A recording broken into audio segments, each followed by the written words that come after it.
Dravost is still standing. For now, at least.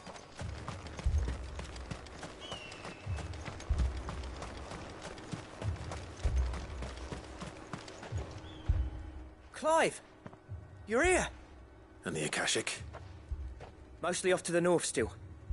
But I spoke to Doris's scouts and it turns out things are worse than I thought. There's swarms of them out there. Told old Snotty to be ready to seal the north gate. That should buy us some time if we need it. Enough for the villagers to barricade themselves inside their homes at least. Well done. Welcome back, Sid. I'd never have guessed, you know. Not if August hadn't let slip. Who'd have thought that the savior of Dravost would turn out to be the realm's most infamous outlaw? Keen to help us out again? I am. Thought you could sneak off without me, did ya? Blackthorn. Oh, what are you doing here? One of the scouts couldn't keep his voice down. Unlike my best mate who didn't think I deserved to know. Zoldan, how long's it been? Long enough for us two to turn into a pair of old codgers, I see. That your idea of an apology? Prick. Don't listen to him. You only did what you thought was best. For the village and that. I did, yeah. But that ain't the whole of it. Vulcan, our master, didn't leave the chiefdom to the two of us. He left it to me. The best blacksmith in Dravost, barring himself, of course. Bloody stupid tradition, in my opinion. If someone's got talent, you should let them practice their craft, not ask them to settle petty feuds and barter for grain. Our master wasted half his life that way. I wasn't about to let that happen to me. So you wasted half of mine instead. You're what Dravost needed. Under me and my precious ideals, this place wouldn't have lasted a year. So I left to devote myself to the work and spare you lot the consequences. I may be a selfish prick, but I only did what I felt I had to. What you had to do was your duty! Even if it meant we all starved? Enough. This is no time for bickering. You can finish beating each other up once Dravost is safe. Fine. I've said my piece anyway. Yeah, so have I. Sorry, Clive. I shouldn't have stuck my nose in. We're short enough on time as it is. Still, give us a mo, would you? I need to get my head straight before any of them Akashic try to bite it off.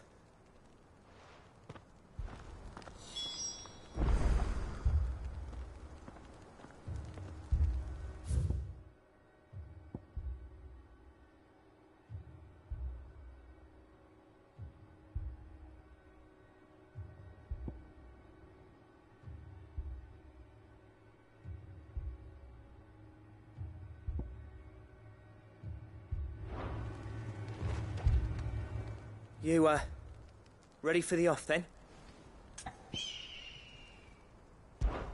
We can't afford to waste any more time. Right you are. Might be worth having one last word with the scouts, though. Don't want any nasty surprises, do we?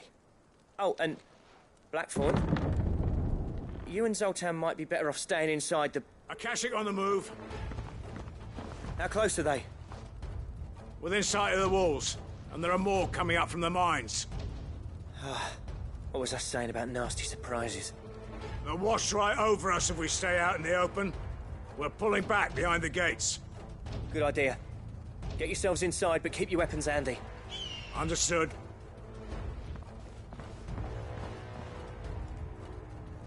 I'm prepared to fight if I have to. Well, let's hope you don't. That's our job. Once the scouts are inside, order your men to barricade the gates. No heroic last stands, you hear me? No fighting at all if you can help it. August's right. I've seen what Akashic beasts can do to armor. The people here are tough and willing, but they ain't equipped to face what's coming. I'm going out there.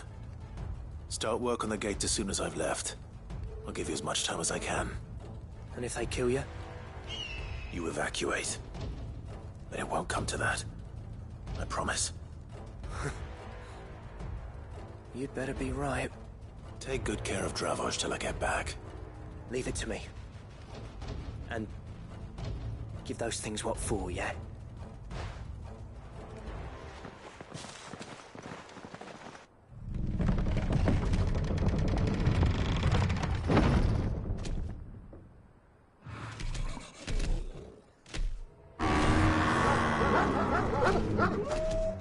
All right. Which one of you's first?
It's over.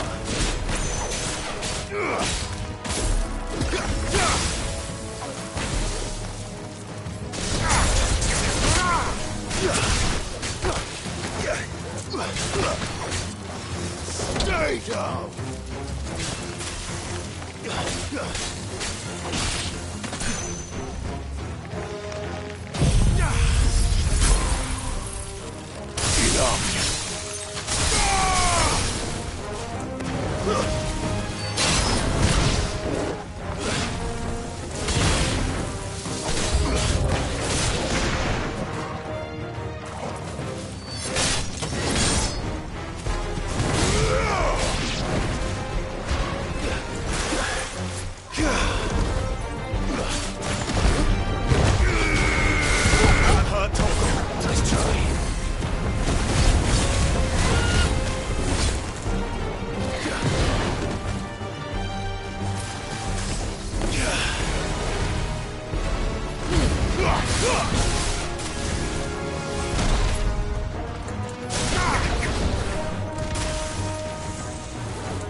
Help me, boy.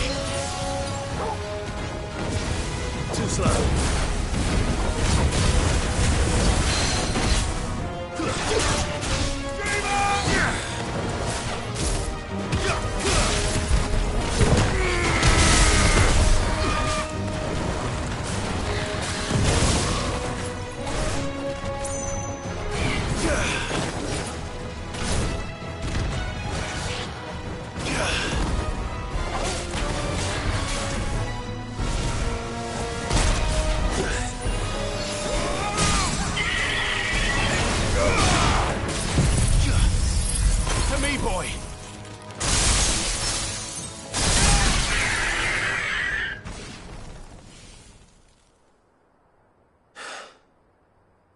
Is that it? Apparently not.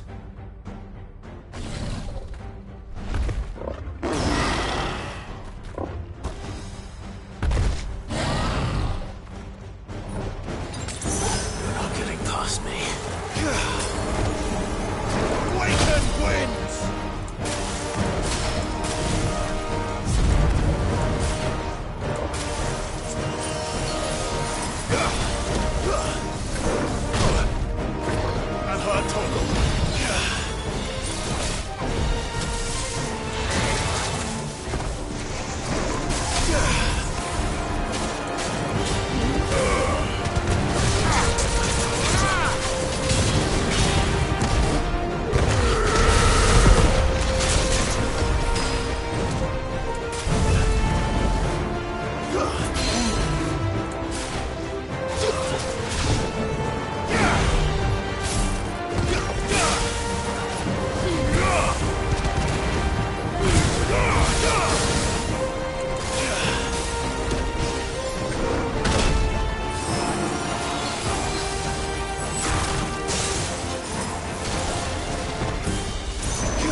Now, the question is, did I miss any?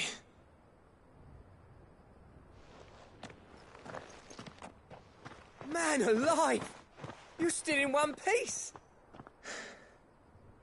I slew as many as I could. As many as I could, he says. The old bleeding lot, more like it. Well, almost. Only almost. Yeah, one or two did try to sneak over the wall. But we got the bastards, don't you worry. Good. Though you do know, more will come in time. In time, yeah. But we can think about them later. Let's get you back inside.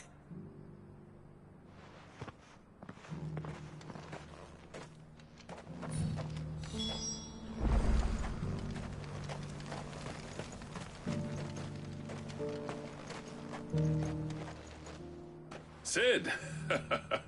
You're even more fearsome than your reputation. Enough to give those Akashic monsters for the wretched things. But mostly, I felt grateful. Dravost won't forget what you did today. I'm afraid I've only delayed the inevitable. There's no getting rid of that ether flood. Meaning that any living thing which stumbles into those mines will end up clawing at your walls again. And that's if the flood don't spread. If it does, well, I hate to say it, but the village's days are numbered. That may be, but we're staying just the same. With ether floods springing up all over, it's no less safe than anywhere, and more importantly, it's our home. We'll fortify the gates to the north, and I'll see that they're guarded day and night. All right. Then we'll give you a hand shoring up those defenses. As for you, Blackthorn, that's twice you've turned up when Dravosh needed you. So, thanks. I shouldn't have stayed away so long. And I shouldn't have left without talking it over with you first. Too bloody right you shouldn't. Though I doubt I'd have listened. I always envied you. How you made everything look so easy when, for me, it was anything but. You leaving gave me the perfect excuse to hate you. And from that day on, I never once stopped to wonder what it would have been like if you'd stayed. But what you said earlier, it was true. You'd have been the death of this place. Finally, something we can agree on. I hope you see the sense of it eventually. You kept this place alive. Alive, perhaps. Wealthy even, but... Dravozh isn't what it once was. Our work used to be the pride of Dalmekia. Now, we churn out the same rubbish day after day, because it's easy and turns a profit. It's not about the craft anymore. I wouldn't send my sons to war wearing the shit most of our smiths are making. I've kept working, honing my skills, trying to lead by example, but no one sees the point. The average castle apprentice has as much passion for the craft as our current lot. Come back to us, Blackthorn. Remind Dravozh what a true master blacksmith looks like. I'll even man those bellows of yours if it means we can work at the same forge again. That's a kind offer. Kinder than I deserve. And I wish I could accept, but I'm needed elsewhere. There's people who trust their lives to my steel, and I daren't let them down. Fair enough. But that doesn't mean I couldn't visit from time to time. Let's see if we can't rekindle this town's passion for the craft, shall we? I'd like that. Just be sure to tell Snotty to let me in the next time I come calling, yeah? Knowing him, he'd let you in anyway. Blackthorn. The Master Smith turned outlaw, back in my good graces. I never thought I'd see the day.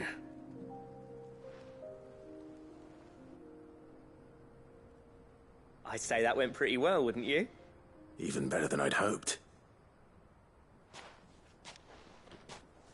Sid, I've got something for you.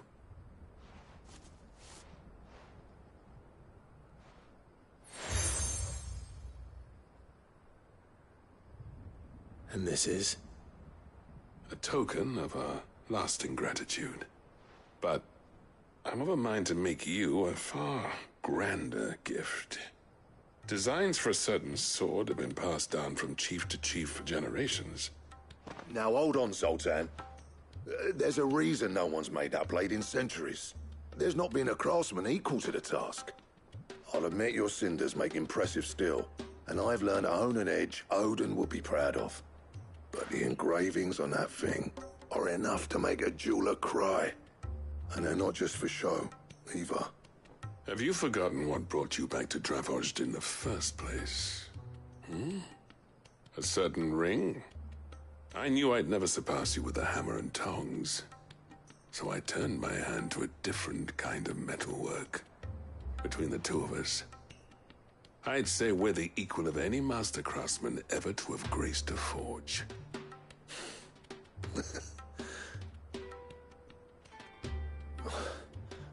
You know what? I think you might be right. Clive, you wouldn't mind if Zoltan came back to the Hideaway, would you? He's more than welcome. As long as he can keep our secret. Right. Zoltan, get your tools. We've got a legend to forge.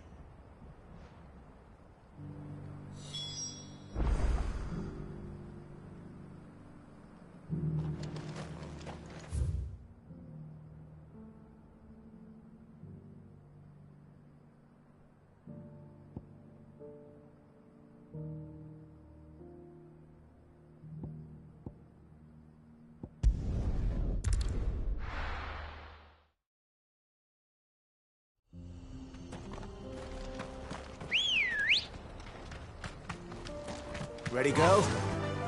Yeah!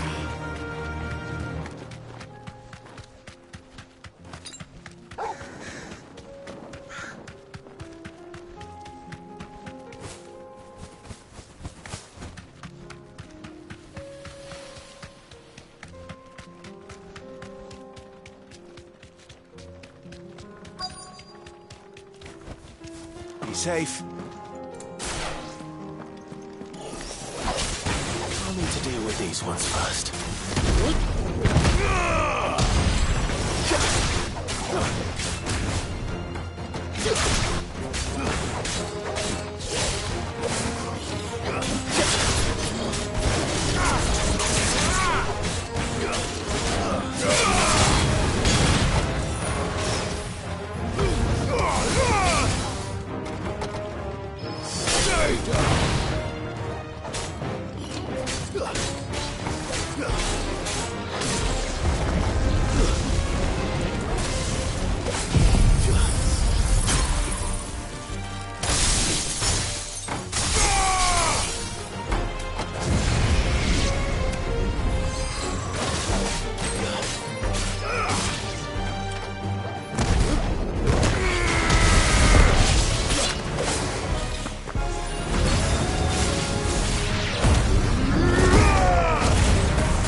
Spherical echo.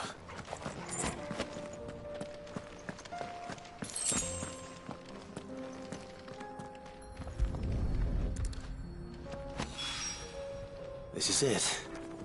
Right then. Just two more to find.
People of armor might not have been the friendliest sorts, but I didn't deserve this. Not that the Aether cares. It springs up wherever it likes. Nowadays, that seems to be all over. Mind how you go, Sid. There's a Kashik about.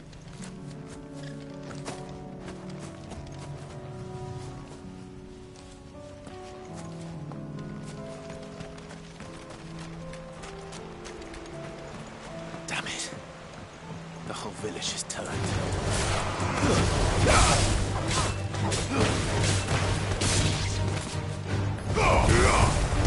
Finished.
Two down, one to go.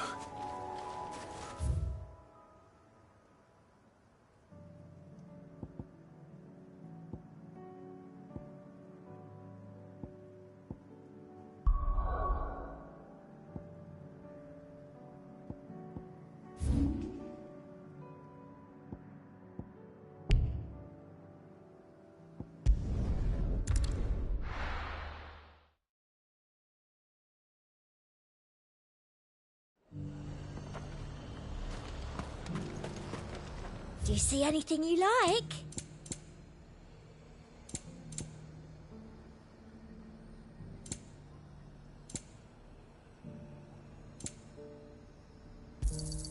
An excellent choice.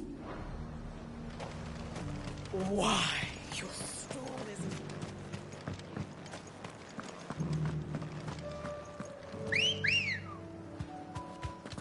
Good girl.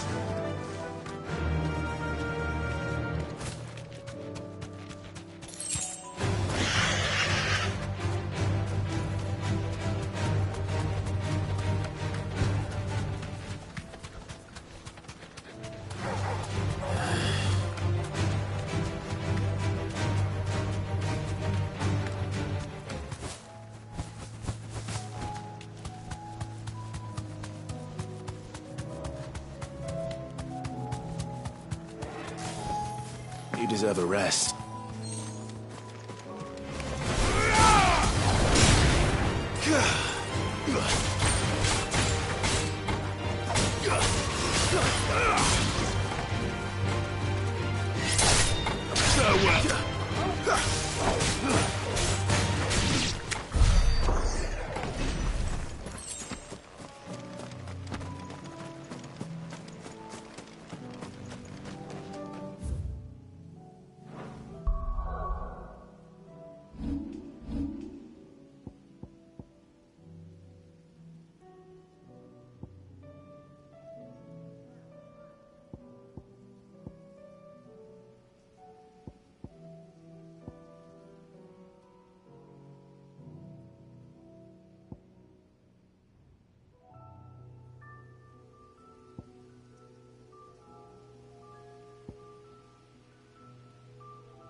That's all of them. Owain can uncross his toes now.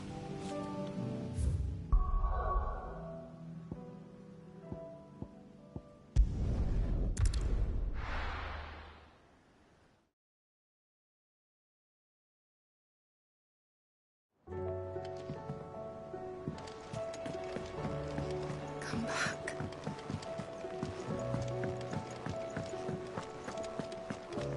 Oh, don't tell me we've run out of pep, you folks and all. Have you tried Molly's lemon tarts? I've never had them.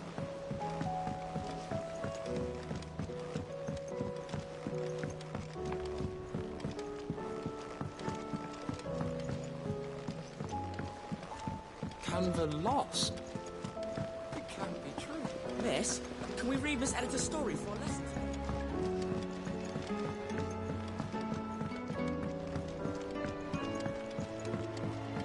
How was she? The Enterprise, I mean.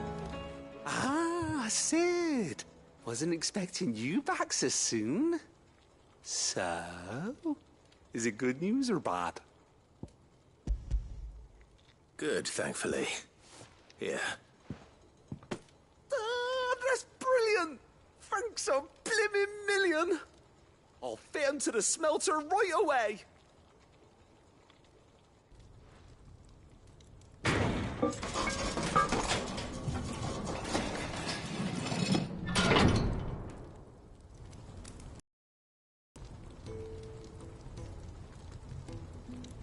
May I present to you the Telemon Furnace? Ain't bad, is she? She's a beauty. You saved my bacon again, Sid, and I ain't about to let your good deed go unrewarded. It's fine, really. My bag's flexible enough already. Oh, don't say that. I'm sure I can make a few improvements to it yet. You could just buy me a bigger... How about that clasp? Looks a bit stiff. Reckon you could loosen it up and make some more room? And I reckon I know how. With a new alloy we've been working on. The Telemon Furnace was just what we needed to perfect it. It's a metal, see? So it's lovely and strong, but it's also, well, stretchy, if you can believe it. Stretchy metal. Well, if you insist. That is the spirit. You'll love it, I promise.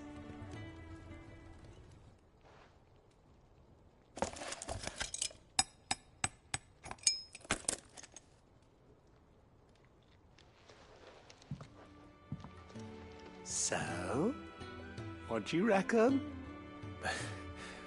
It's actually quite ingenious. Thank you, Owain. Shh, don't mention it. You earned it.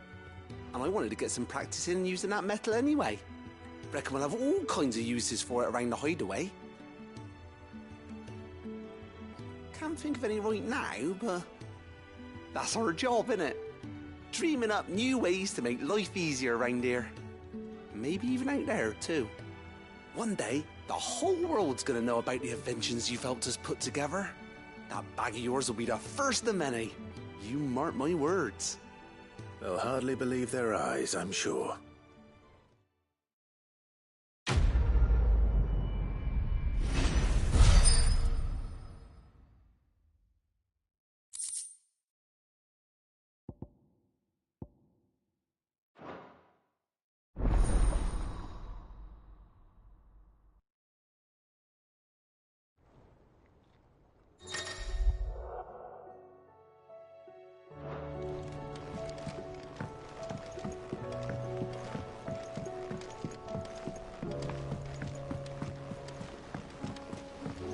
Miss, can we read Miss Editor's story for a lesson? Can the lost? It can't be true.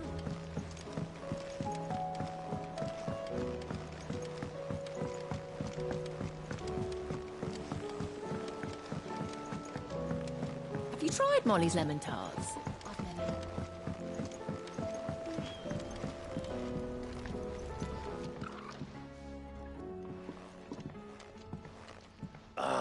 The man himself. We were just about to make a start on that sword I promised you. It's funny, but none of this would have been possible without your help. You remember Camille? We'll be using his leatherwork for the grip. The steel, meanwhile, will be tempered in a fire, burning the cinders you charmed out of old Zoltan here. And that whetstone from the Outer Isles, that'll be what gives the blade its edge. And the final flourish will be my talented colleagues' engraving. A team effort led by the greatest blacksmith alive. Now, save that talk till the thing's finished, yeah? Right. I'm ready if you are. To the bellows it is then.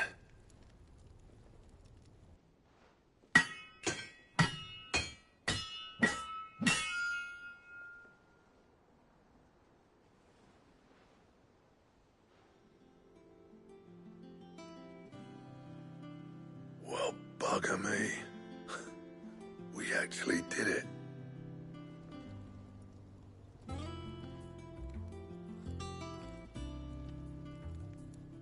The sword to end all swords.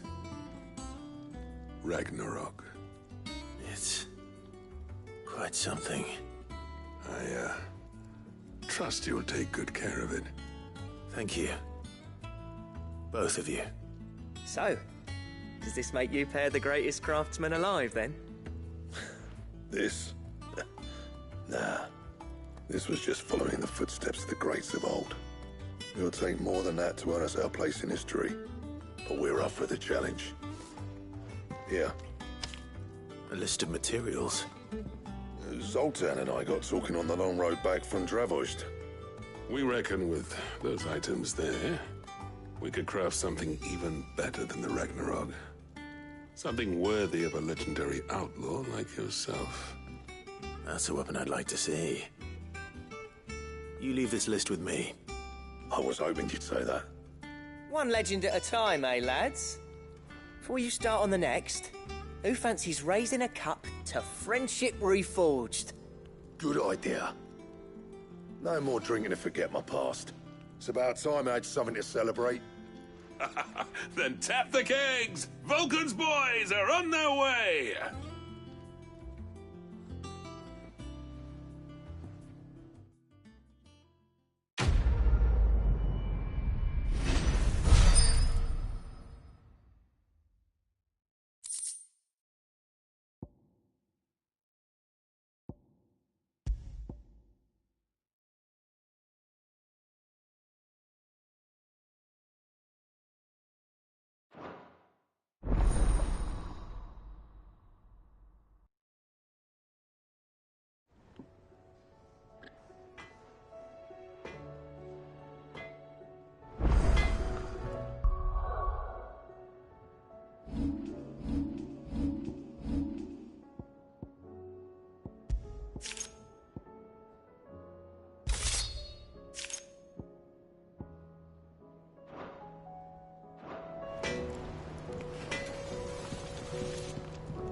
What do I owe the honor? I never thought me and Zoltan would ever speak again, let alone work together. And if it hadn't been for you, we wouldn't. You've been a good friend to me, Clive. The best. What do you want?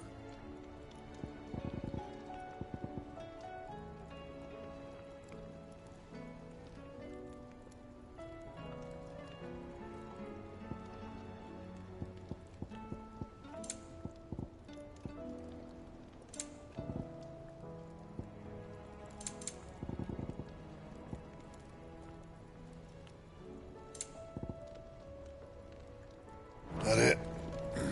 Fine. Oh, don't tell me we've run out of Papio nuts and all. Aye, it's a dangerous world out there. Let's...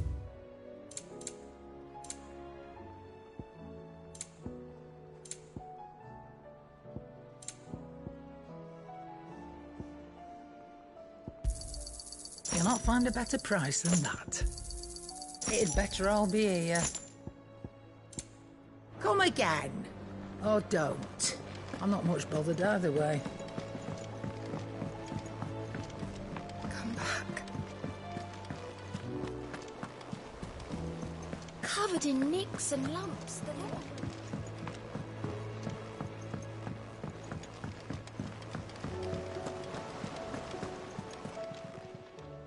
How may I help you today, Clive? You earned this.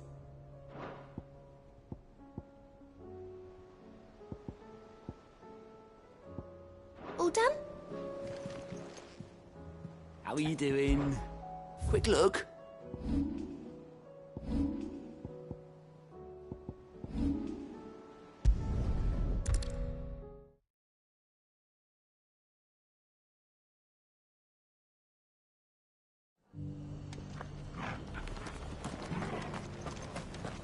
Doris should be somewhere nearby. Assuming she's still here.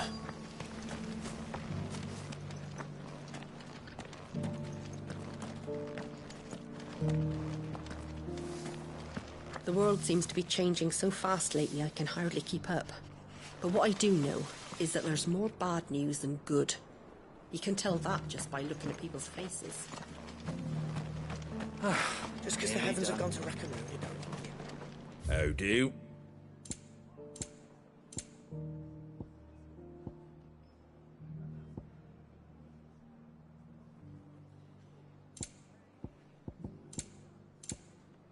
Fare thee well.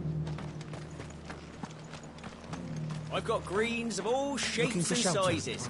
Colours too.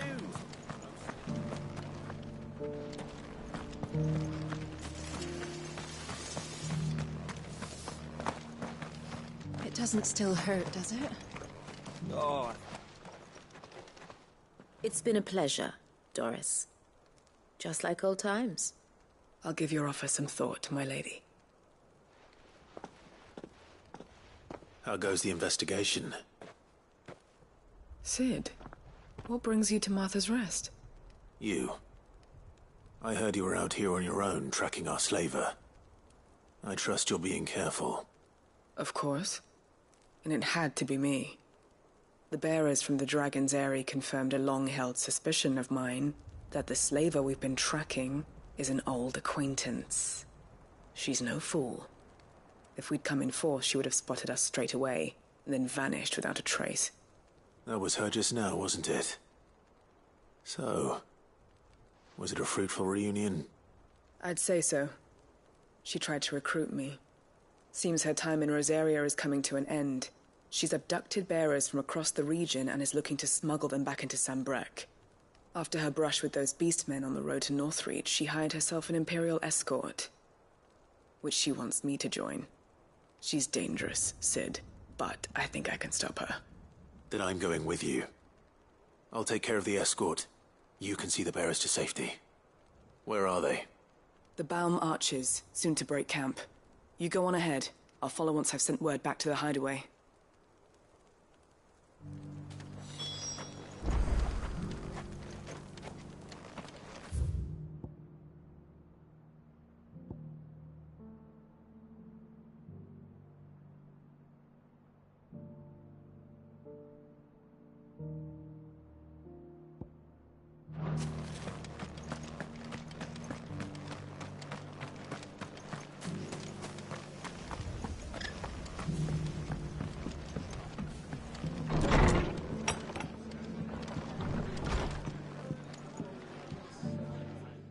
Clive, I was just about to send for you.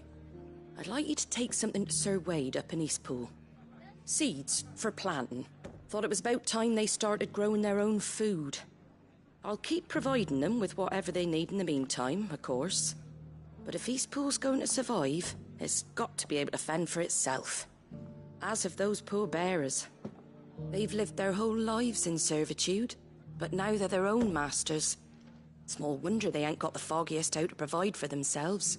So it's up to us to teach them. And if you're wondering why you, well, the Wagoneers taking supplies up that way have been coming back with more and more reports of Akashic around the village of late. Sir Wade's putting a brave face on it, but I think even he's starting to worry. And if he's likely to share those concerns with anyone, it's you. All right. Thanks. Wouldn't ask if I didn't have to. There. That should be enough to keep him in Gazal Greens for a few years at least. Gazal Greens? Not the most mouth-watering crop, I'll admit. But they're hardy, they grow fast, and they fill a hole. Better that than something that'll wither away at first frost. And chocobos love 'em too, which is no small thing. When I say all of us need to pull together to get Eastpool back on its feet, I mean all of us. They ain't exactly succulent, but cook 'em right and they're just about bearable. I'll take your word for it. Anyway, Sir Wade'll know what to do with them. And if he don't, well, I'll go up there and show him myself. I'm sure you will.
To me, Blades! You're finished!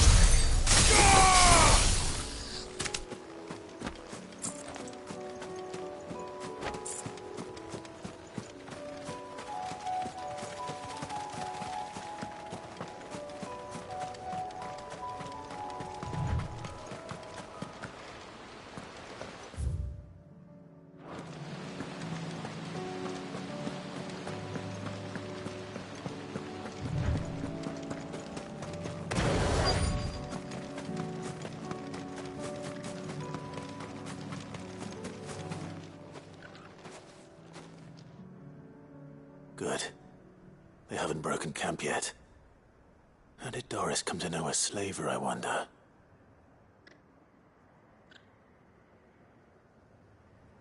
We've waited long enough.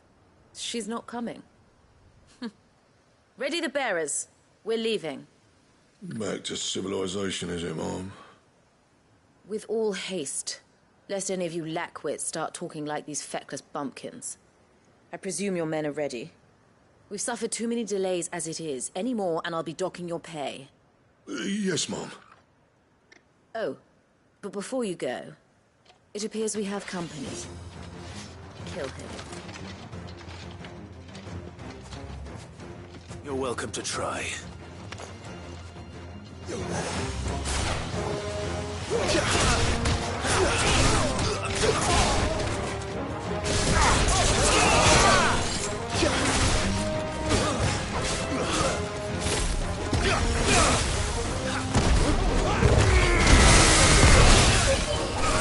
Fire and flame!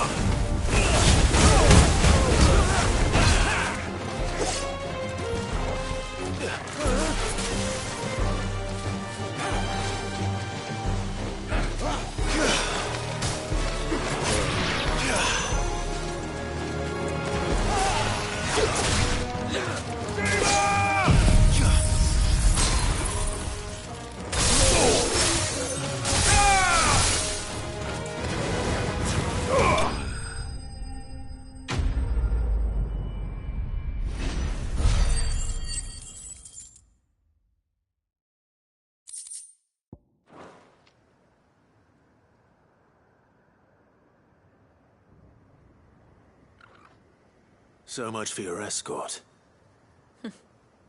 You'll forgive me for not avenging my men. I'm not the swordswoman I used to be. I surrender. Do with me as you wish, Sid the Outlaw. Sid! Ah, Doris. I take it you're not here to rescue me from our brooding renegade? You know, I always wondered where you'd vanished to. But casting your lot with this criminal of all people... Better fighting for a cause than killing for coin. I'm sorry, Sid. I should have told you sooner. This woman, my former master, once trained bearer children to be weapons in service of the highest bidder. She raised me like a daughter. And I did terrible things to earn her favor. It wasn't all terrible, surely. We had our fun, too. You were always so eager to learn, and had such clever hands. All my other children took either to the blade or to the books. Always either or. But you proved yourself a master of both. That's why I kept you for my own. How about it, my little dagger? Care to swear that blade to me again? I never swore my blade to you, nor will I ever. I fight for a higher cause, to liberate the bearers of this world. Farewell, Master.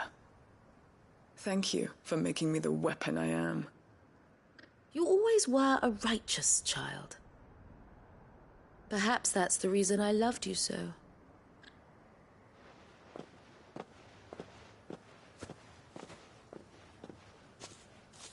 What do you want to do with her? I am not the killer she wanted me to be. Not anymore. And she no longer has friends in high places. The Dame does, though. Her connections at the Imperial Court will see that justice is done. All right. If you're certain. I am. And thank you for everything. Now, I better let these bearers know that they're safe.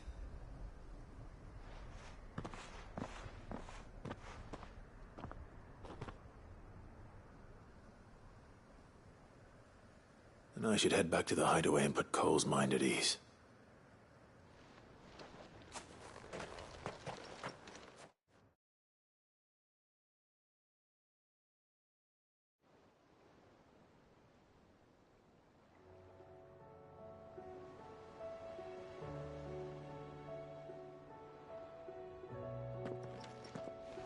Welcome back, Sid. Doris's message just arrived. I hear you saved more bearers from being smuggled across the border. With any luck, they'll be joining us in the hideaway shortly. Oh, and your letter. You don't need to worry about Doris anymore. I'd been hoping as much. She mentioned one or two things in her report. So the slaver we'd been chasing all these months was her former master. Wish I'd known. She's been arrested, by the way, over in Sambrek. Went quietly, or so we're told. And she won't be getting off lightly. The Empire may have no love for bearers, but it's none too fond of black market traders either. Can't have been easy for Doris. I'm sure it wasn't. But don't worry. She'll be all right. Hope so. Suppose you should know, eh? You had quite the past yourself before you came here, or so I understand. Anyway, thanks again, Sid. The Cursebreakers would be lost without Doris. And you, of course. Keep up the good work, Cole.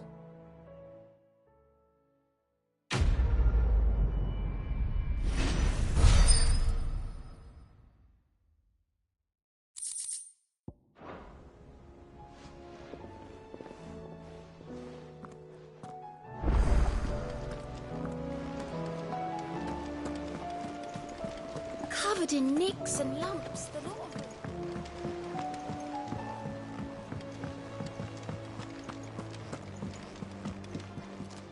Clive. What is it that you wish to learn? Here's the latest information I have.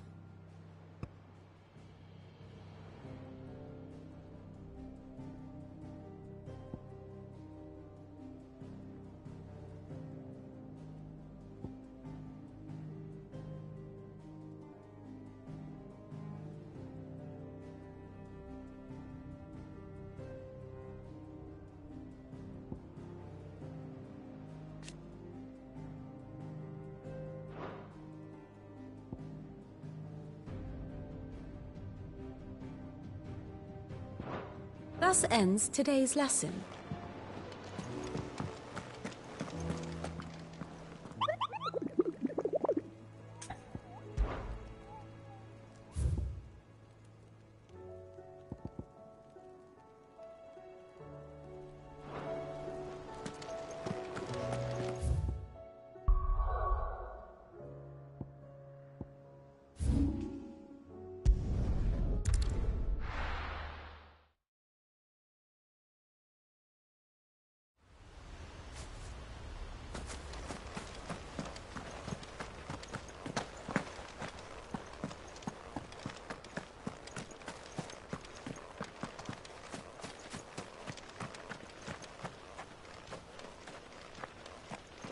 Ah, Lord Rossfield. What brings you to Eastpool? A delivery from Martha.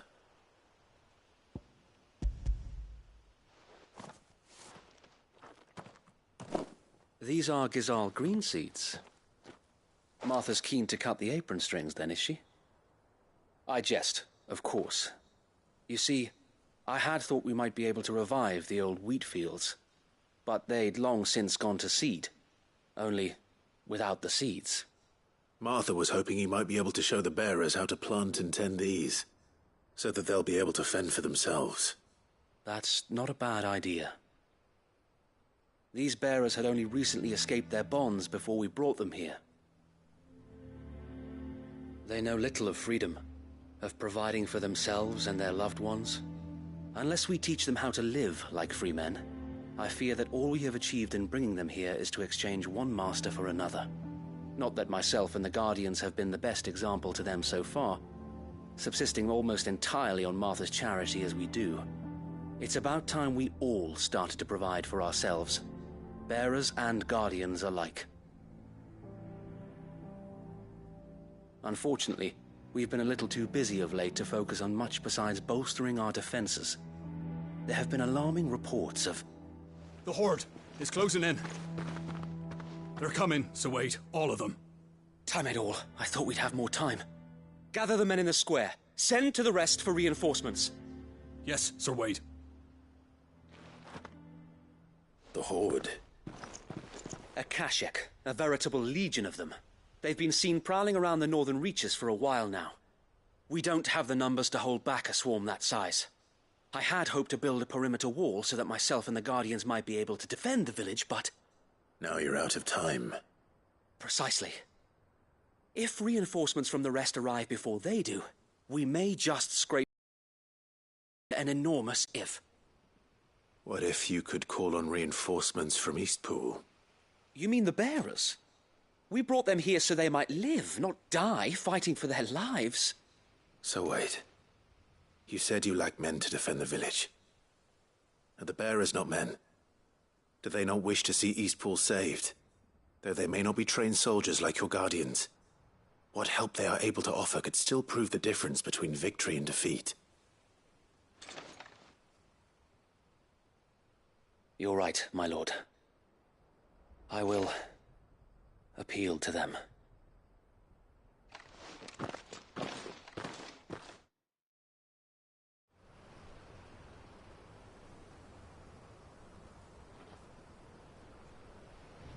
My friends, I humbly beg your aid. We Guardians are few and our enemies many. But I swear we can defeat them with you at our side. You would send us to the slaughter, to serve as bait for those fiends so that you and your men might be spared. And to think we trusted you. Say what you will, a home is not worth dying for. But it is worth fighting for. Sir Wade fights to give you lot a chance. Just like I do. Just like Sid does. We all wanted to give you a home where you could be free. And you got one, didn't you? This place, Eastpool. This is your village. Your home. And if you don't fight to protect what's yours, you'll lose it. You know I'm right. This world wants to take everything from you. Everything. Your homes, your freedom, your very lives. So then, are you going to stand by and let that happen to you? Are you going to accept fate like good little Bran did and die, having never stood up for yourselves? Or will you fight like free men and women?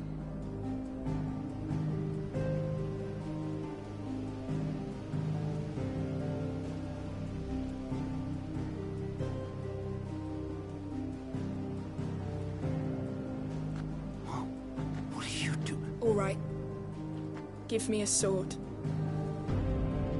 I never dreamt I'd have a home of my own. And now that I have, I don't want to lose it. I will protect what's mine, or die trying. We all will. Free men and women, fighting together. Yeah. For Eastpool! For Eastpool!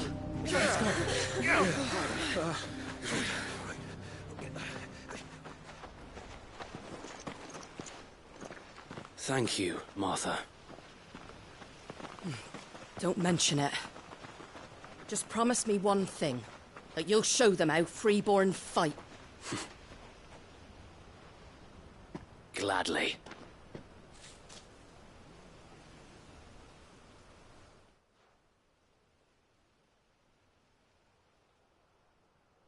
Well, if it was numbers you were lacking, you certainly won't be now.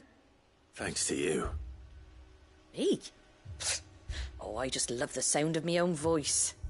Lord Rossfield, my lady, we're ready. So what's the plan of action? We'll divide our forces into several small detachments, each made up of guardians, bearers, and guards from the rest. These will position themselves at strategic points around the village. Upon engaging with the Akashic, each detachment will keep the creatures occupied as best they can, steadily retreating all the while. You're going to lure them into the village? I am. We will have neither the time nor the resources to treat the wounded, so injuries must be avoided at all costs. Instead, we will focus purely on defense at first. By coordinating our withdrawal through the use of messengers drawn from among the bearers, we will aim to have the swarm converge at a point of our choosing. With luck, that point will be the village square, the perfect place for our most able warriors to surround them and fall upon them, and for you and I to finish them off. A sound plan, but one that'll require a leader with a cool head and strong nerves to coordinate the retreat. I'd say you have both in abundance, Await, but you'll be needed. Please, leave the last of the fighting to me. Ha! And let you have all the glory. Sir Wade!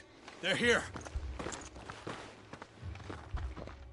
Then you know what you must do. We work together, everyone playing their part, each shielding the other that no man might fall, that Eastpool might live on. For Rosaria! For Rosaria! We've no time to argue, my lord. I'll do as you ask. And I will do as you ask. Suppose we'd better do our bit too, then, eh? Right you are, Martha.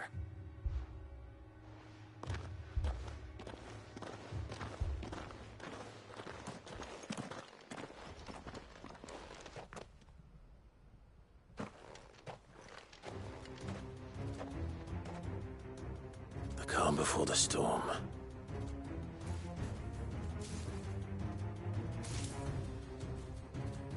And here it comes. I will not let this village fall.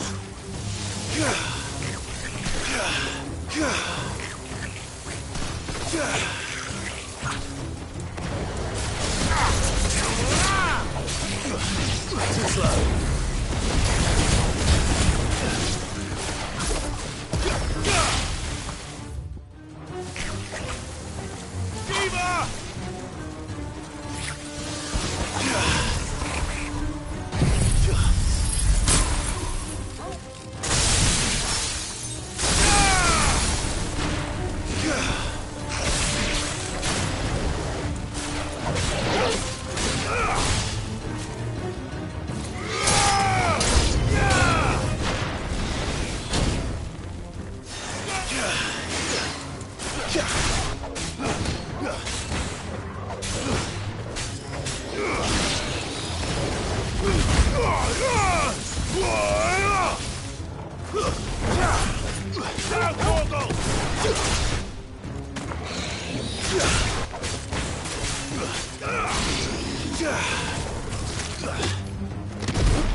Ugh.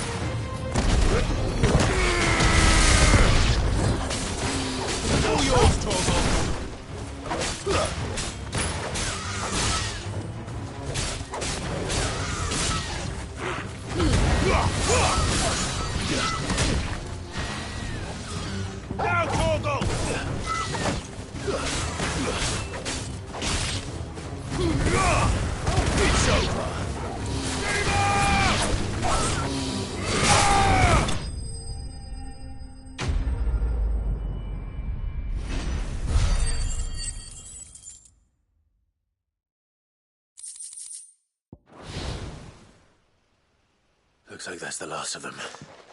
Lord Rosfield! Change of plan! What is it? Owl from the rest. An Akashic curl's been sighted on Rhiannon's ride and is headed in their direction. Well, the better half of her guard is here. So wait, how many Akashic remain in Eastpool? Hard to say. My men are still facing some resistance, but I think the worst is behind us. I could order a detachment or two to fall back and... No. Let them finish the job. You stay here too, Sir Wade. Your men need you. I'll go after the Curl. Join me only when Eastpool is won. If you're sure, my lord. May the Founder protect you.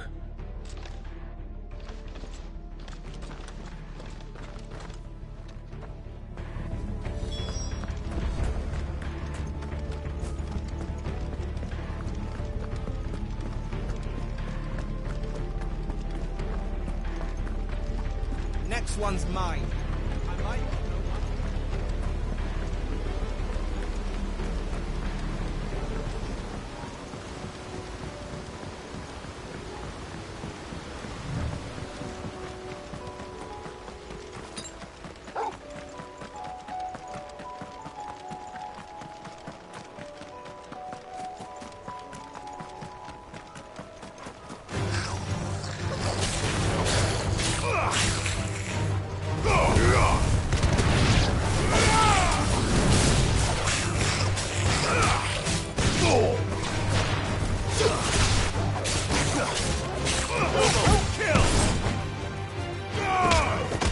Farewell!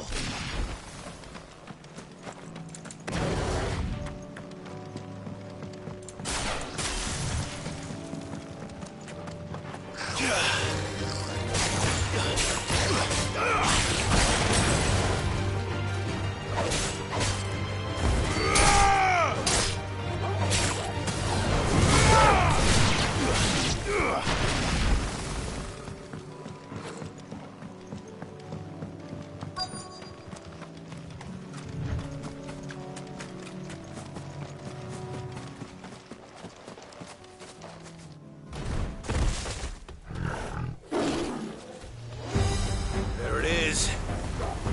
With me, Torgal.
All right. Back to Eastpool.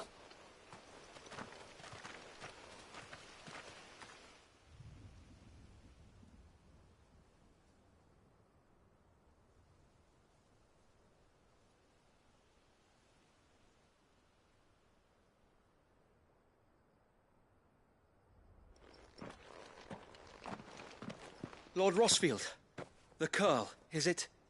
It's dead. Thank the Founder for that. And for you, my lord. We were able to eradicate the rest of the Horde.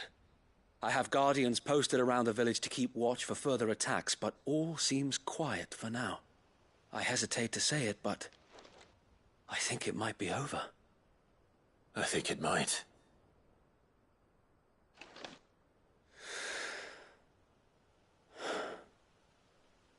We did it. We saved Eastpool. Thank you, my friends. Thank you. No, Sir Wade. It's us who should be thanking you. You brought us together. Showed us what it means to fight for what you hold dear. We never had nothing to call our own before. We didn't know what it meant to protect it, but now we do. We really do. Forgive us, Sir Wade. You and your people saved us, and still we doubted you. But there's no doubt in my mind anymore. We're free men now, so we have to start acting like it. We have to fight to protect what's ours, to protect Eastpool. And we shall. We all shall. Together. This is our home. And if anyone or anything tries to take it away, they'll have us to answer to. Come on then. Let's get to work. This village isn't gonna rebuild itself.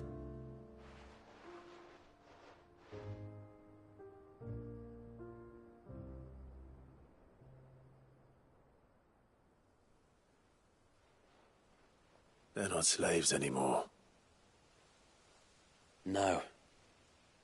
They're Rosarians.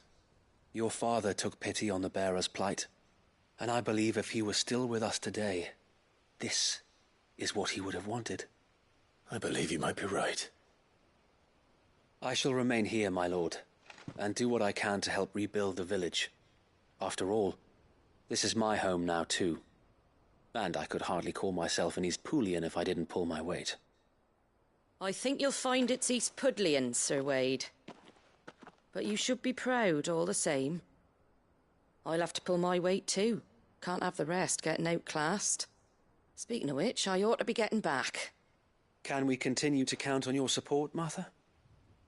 Of course, and I'd be counting on yours too.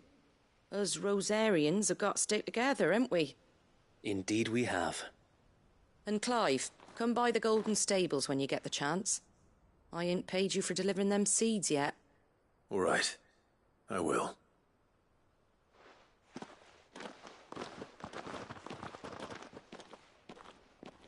Lord Rossfield, do you remember our very first mission together? Clearing the goblins from the Stillwind marshes? How could I forget?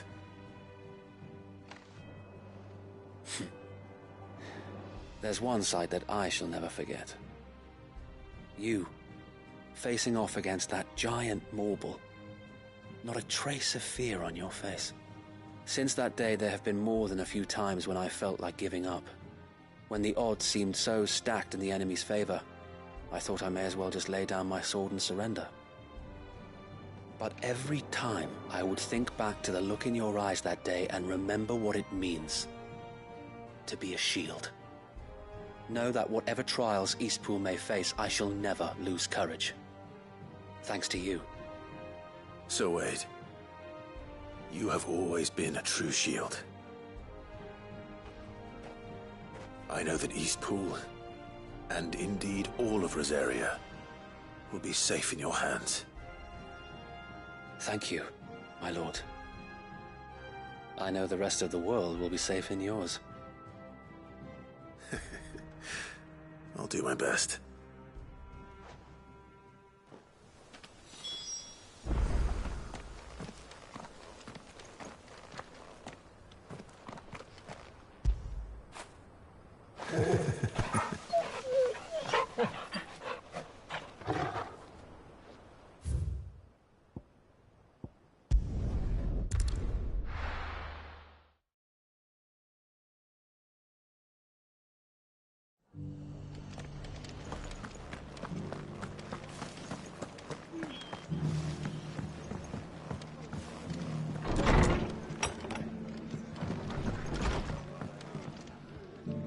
The hero returns. It's lucky you came by when you did, eh? Not only did my seeds get delivered, but you went and saved Eastpool and all. I just did what I could. And it's only right that you get rewarded for it. Take it before I change my mind. Thank you, Martha. So, Eastpool's finally back on its feet again. And a home to free bearers. Who'd have thought we'd see the day, eh? Well, it was your idea. I know that, but I never stopped to think what it would mean. Bearers in charge of themselves, thinking for themselves, working for themselves. Like your hideaway, but not even hidden away.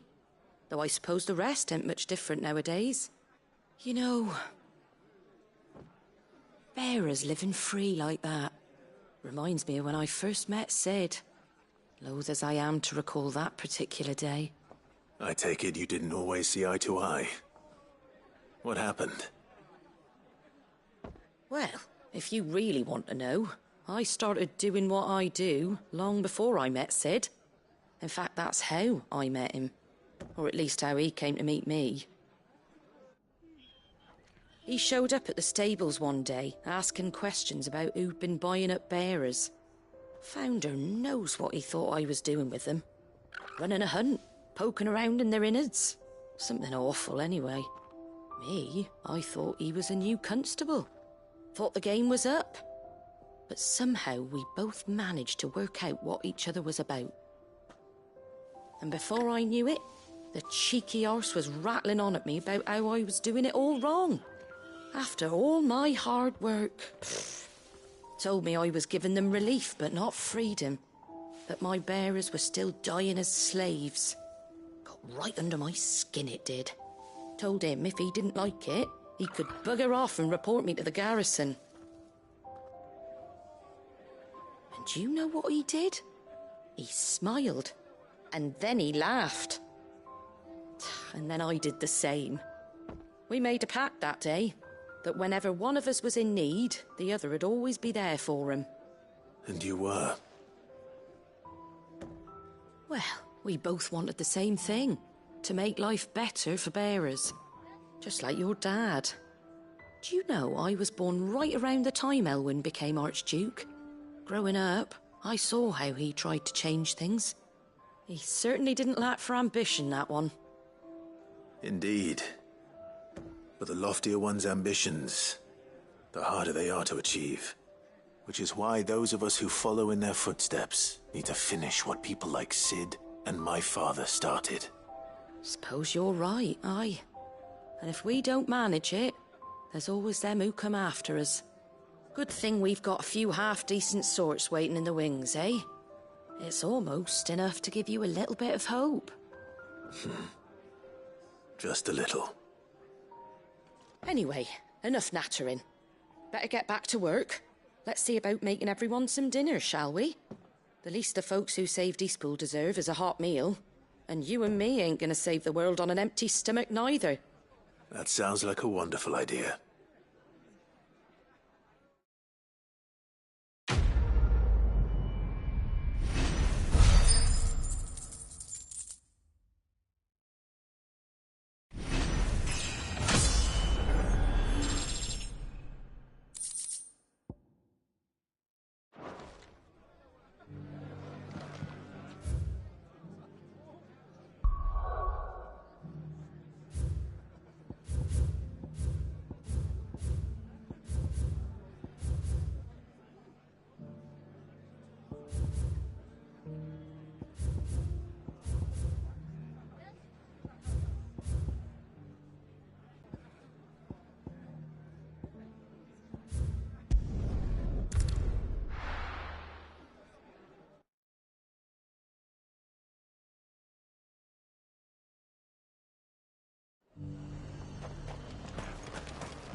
There were ghosts at the gates, not Daisy.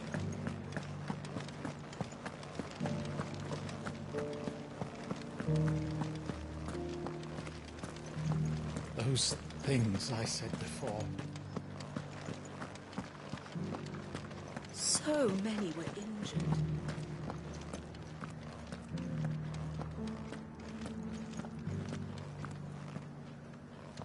Oh, Clive. What am I to do?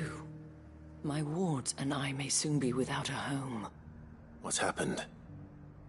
The High Cardinal has descended from his lofty throne and taken up residence here in Northreach. The High Cardinal? Leader of the Council of Elders, second only to his radiance at the head of the Imperial government. Not that any of those things still exist. Now he goes by his noble title, the Duke of Oriflamme. And what does he want with Northreach? He wants to transform it into a military stronghold, a foundation upon which to build a new Sambrec. He's already secured the support of the various army remnants, with promises that they shall be afforded the respect they deserve in his empire. One built on the confiscated property of the people. He would rob the populace to pay for it. Believe me, I have used every means of persuasion to discourage him from this folly. But for whatever reason, he will not listen to me. What does Captain Philippe make of this? When the town was under attack, it was him the soldiers rallied around. Couldn't he use that influence again? How? By speaking out against one of the most powerful men in Sambrec. A man whose stated aim is to revive the empire Philippe's comrades swore to serve, and to improve the soldiers' lot within it. The captain can offer them a regular supply of gruel, and an occasional trip to the Vale to help them forget the terrors they face each day. The Duke offers them a vision of strength and safety. No. Any attempt to incite mutiny would cost Philippe the support of his men, if it did not cost him his life. But given the mood around town, mutiny may yet be unavoidable. The people have little appetite for further deprivation, least of all when it serves only to elevate others. And who could blame them? Clive, would you appeal to the Duke on my behalf? For your services to Northreach, you have the respect of the soldiers, and they will take you to His Eminence if you ask them. And unlike Philippe, no bonds of loyalty prevent you from speaking your mind to the man. Well, will you try? You could hardly fare any worse than I did. I'll see what I can do. Thank you, Clive. Tell me then, where will I find this Duke of Oriflamme? In the garrison? Overseeing the troops, yes. All right. Wish me luck.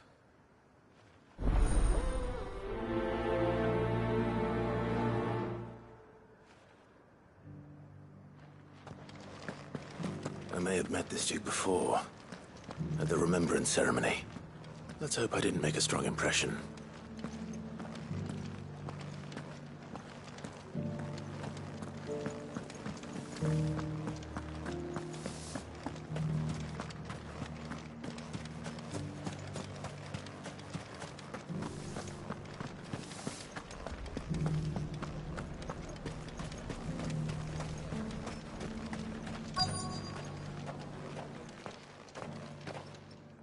Halt! Oh, sorry about that. You're the dame's man, aren't you?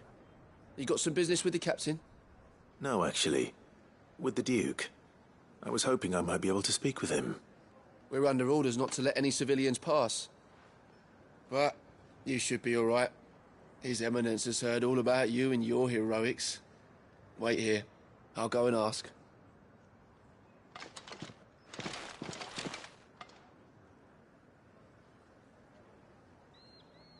So, you are the sellsword who lent his aid to the garrison. The Empire owes you a debt, and I shall see it repaid. But tell me, is it wealth that you seek, or favor? Neither, Your Eminence. I thought only to inquire about your plan to turn Northreach into a stronghold. Ah, I see. You are worried the expanded garrison will render your services redundant. Yet you needn't be. A proud fighting man like yourself shall always have a place here. Pride of place, in fact. For too long has the contribution of the noble soldier been under-reckoned. But no more. For it is they who shall see the Holy Empire rebuilt, beginning right here in Northreach. Why here, Your Eminence? The town has been fortunate enough to escape largely unscathed from the recent troubles. Her defenses are sound, and her garrison well prepared. Which is more than can be said for Oriflamme or Twinside. The Empire wants for a capital, and I believe Northreach to be the perfect place. With Caer Norvent as her citadel. Once we have seen to the refortification of both the town and the castle, we need only build a wall around both to create a city that would be the envy of the twins.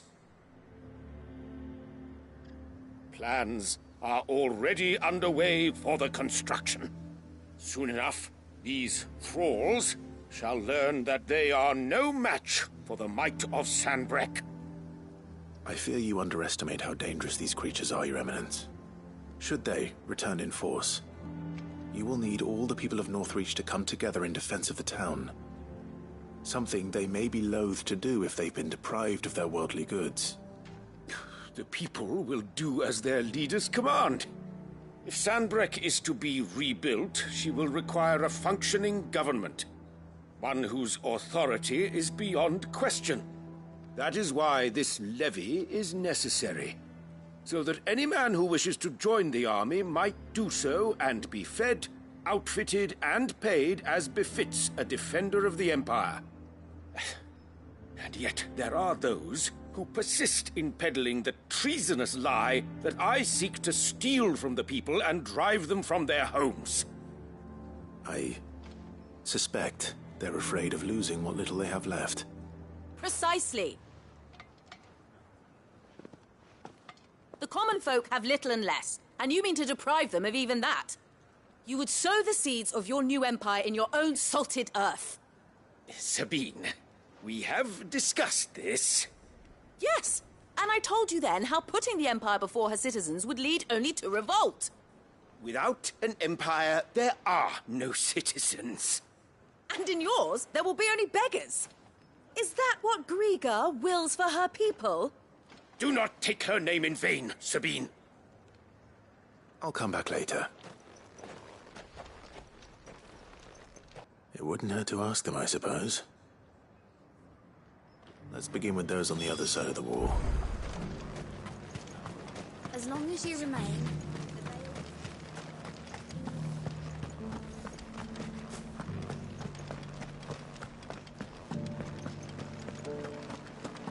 You needn't fret. The creatures have But there were ghosts at the gates not days ago. All right there. What is it you're after, sir? Just your opinion, actually. I wondered what you thought of the Duke of Oriflamme. Oh, him. Not much. None of us traders do. It's thanks to nobles like him that we had to set up shop this side of the wall in the first place. Couldn't have the rabble getting any closer to the holy capital, could they? And now he's trying to drive us out completely, threatening to take everything we got from us if we don't clear off. If the dame said she wanted him run out of town, I'd be straight through that checkpoint, tar bucket in hand.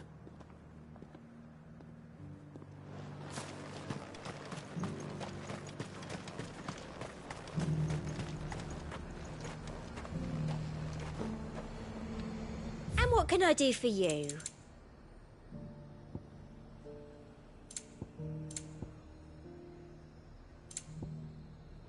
I'll be here if you need me. I've been hearing a lot of talk about a certain duke. Nothing good, I'll wager. Going around acting like he owns the place. And with hardly a word to the dame. This is her town, not his. I take it you'd rather she was in charge.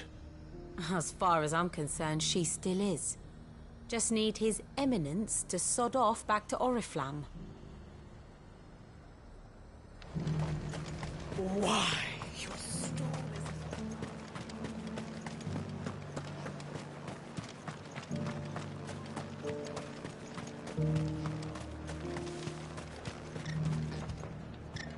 A question, if you don't mind. What do you think of the Duke of Oriflamme? Don't get me started. You build a life for yourself somewhere, only for some noble to turn up and tell you you've got to hand it all over to him. If he thinks his name and his chains give him the right to empty our purses, he's in for a rude awakening. We'll do whatever it takes to keep what's ours. Whatever it takes. Well, the people seem united enough. What about the soldiers?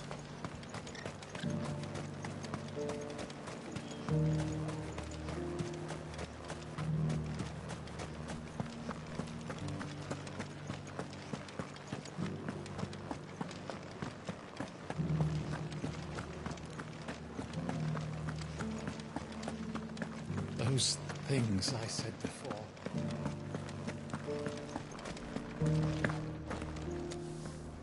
Excuse me, do you have a moment?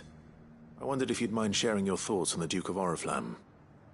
Well, he's made a lot of enemies coming in the way he did.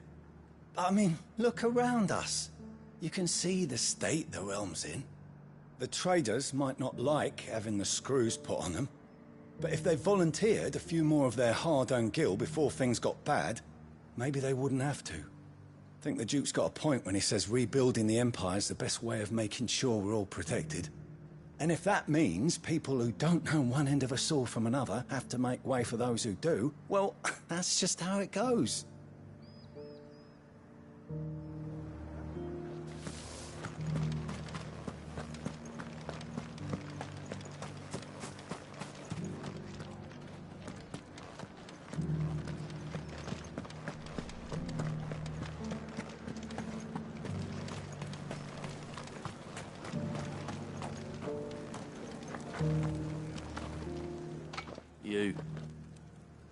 You're the one who was talking to His Eminence. On the Dame's behalf, yes. I was trying to persuade him not to take the people's goodwill for granted, but it seems my words fell on deaf ears. What do you think of his plans? I'm a soldier, mate. He tells me what to do, not the other way round. Listen, I've got nothing but respect for the Dame, but I've got a family to look after. That's where my loyalties lie, not with the town or the Empire, but with my wife and children.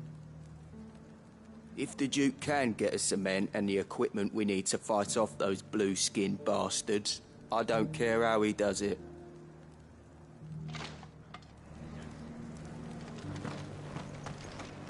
As long as you remain, the veil...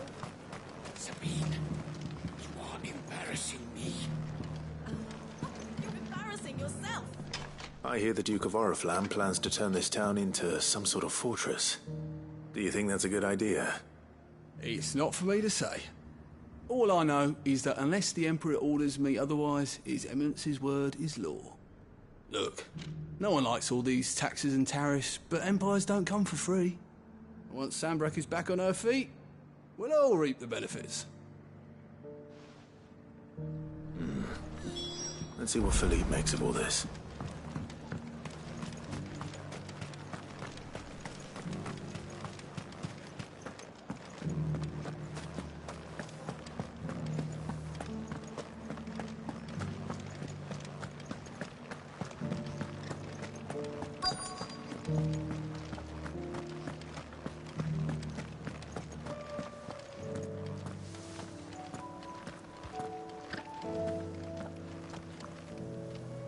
Captain, do you have a moment? For you? Certainly. Clive, wasn't it? Thank you for last time. How can I help you? I wanted to ask you about the Duke of Oriflamme. Do you intend to go along with his plan?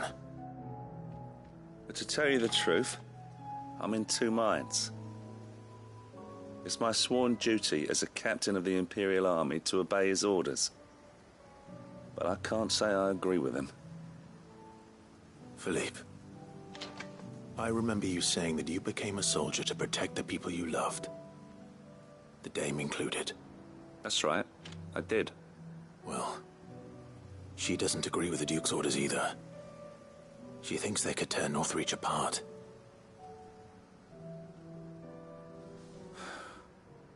And she's probably right. Thank you, Clive. I know what I need to do now. Protecting the people I love is what matters. Doesn't matter how. Well, Duty calls, so I better go. Thanks again.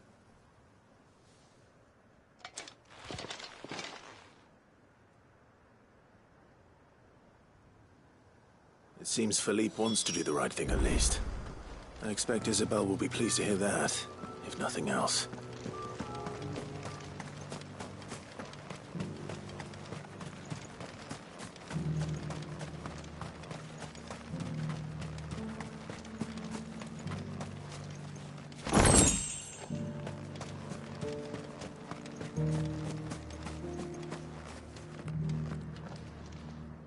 Ah, Clive. How did you fare? Were you able to speak with the Duke? I was, but...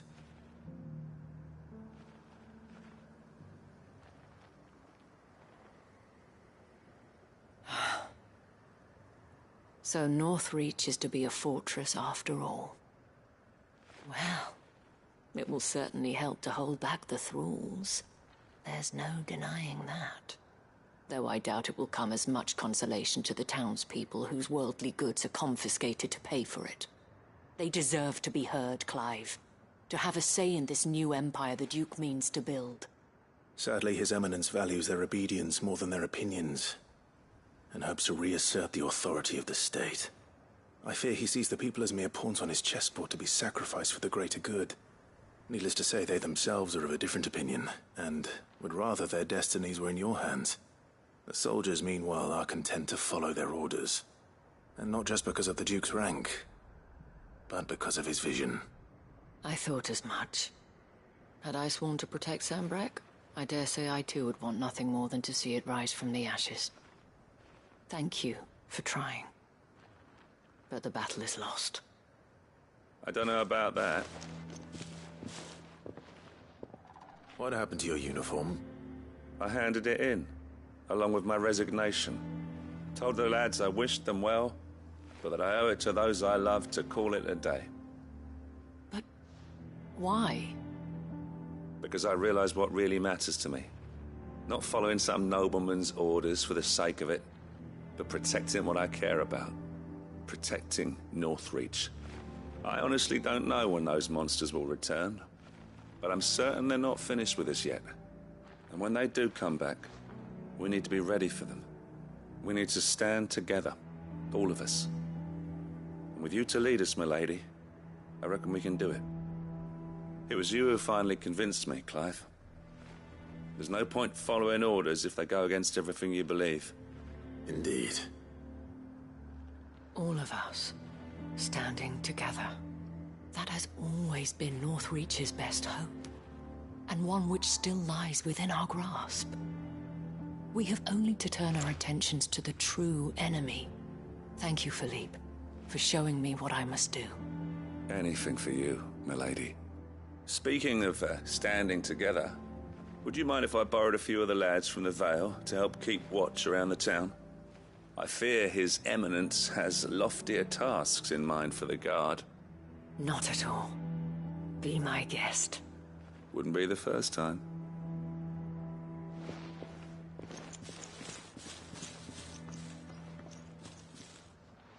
There may be hope for Northreach yet. Especially with men like you and Philippe to champion our cause. I, for my part, shall continue to work upon the Duke, in the stubborn belief that I might still tempt him into joining hands. But I suspect I shall have to call upon your aid again. Until then, Clive. Until then.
Clive. You'll be pleased to know that the negotiations are progressing well. That is good news. Yes. Our comrade in Randala has just sent word that the contract should be signed very soon. But I still have much and more to prepare. It's a huge undertaking moving this many bearers at once. You couldn't do me a quick favor, could you?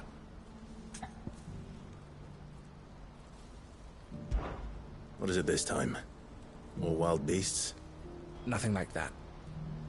I just need you to go over to the caravans and ask El how long we have until the bearers arrive. Find out exactly how much faster I need to get all these supplies moved. All right. I'll go and ask. Thanks, Clive. I owe you one.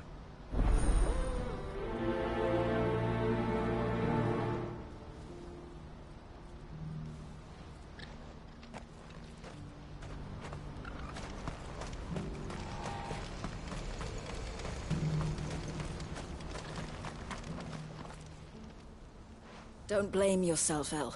This is their fault, not yours. I know, but... No buts about it, all right?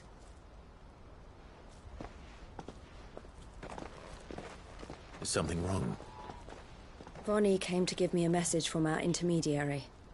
The talks with the Republican Army have fallen through. They've reached an agreement with the Silver Peak Consortium instead. Though prices have fallen of late, we deliberately offered above the going rate to try and deter other bidders. But the Consortium offered double what we did, and the Army jumped at the chance. And you had no opportunity to make a counteroffer? None at all. What happened? I saw Vonnie leaving. She didn't look happy. And with good reason.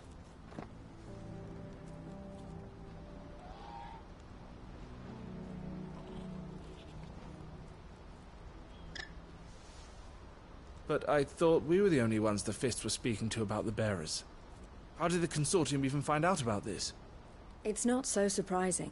They have ears all over the Republic. This isn't over. The Consortium will have to sell these bearers eventually, and at the price they paid, buyers will be few and far between. I'm going to Randalar myself. Alone? You sure that's wise? Are you offering to be my bodyguard? How kind.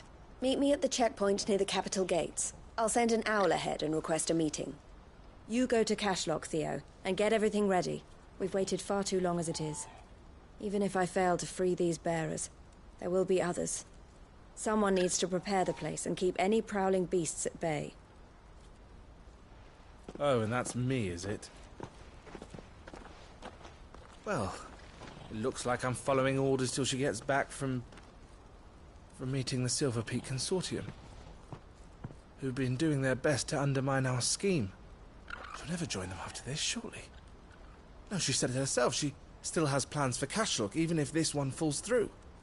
She means to stay with us, then. I can't say I'm not happy to hear it, but... is this what she really wants? You have to trust her. You're right. It's what she wants now. And if Elle's off fighting for the cause, I should do my part too. So I bid you farewell and safe travels, my friend. I'll gather my men and leave for Cashlock. We'll make sure the place is well stocked and defended. You go to Randalar and see if you can stop my sister biting the Consortium's heads off. If she won't consider her prospects, someone has to. I'll do my best.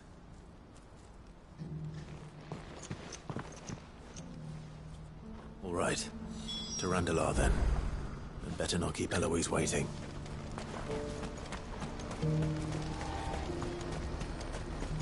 What's happened?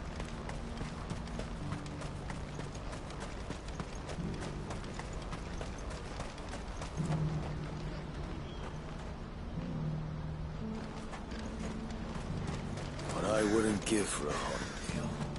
Looks like this is the end. When are they gonna let us through? Did you see it too? Lights in the sky over the Dominion. I did. Is it war, do you think?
To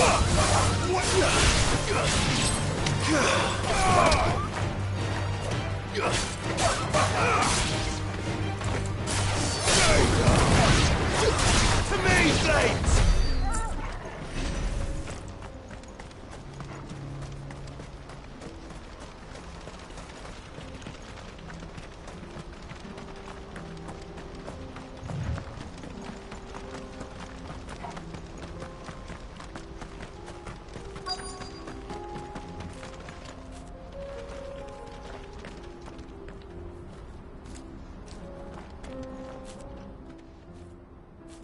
I hope I didn't keep you waiting. Did you arrange to speak with the consortium? Here they are now. You wish to consult with me? I did. It's about the bearers you recently purchased from the Fist. We had all but finished making arrangements to buy them ourselves, and then you stepped into the fray. You misunderstand. The consortium had an interest in purchasing them from the very first. It was only our regard for you that kept us from bidding. But your hesitancy in accepting our offer to you suggested that the regard was not mutual. And so we resumed our business. I did not hesitate. I am simply not inclined to make such decisions without first giving them due consideration. But what is done is done. Come then. How much do you want for them? Alas, you are too late yet again. We rarely take on such unconventional merchandise without a purchaser in mind. The bearers belong to him now. Who is your buyer? A trader from across the water. A most demanding fellow, if it's any consolation. He insisted the bearers be fed, dressed, even given their own bunks for the voyage over. That's what you get when you deal with continental types. I wouldn't know. Oh yes, the culture on the continent is quite different to ours. They pay good money for bearers not fit for the knacker's yard, and treat them like kings. But as long as they pay... That does sound unusual. No matter then. If they've already left our shores, there's little that can be done. Allow me to withdraw my interest. And with it, my interest in joining your organization. My associates will be sorry to hear that.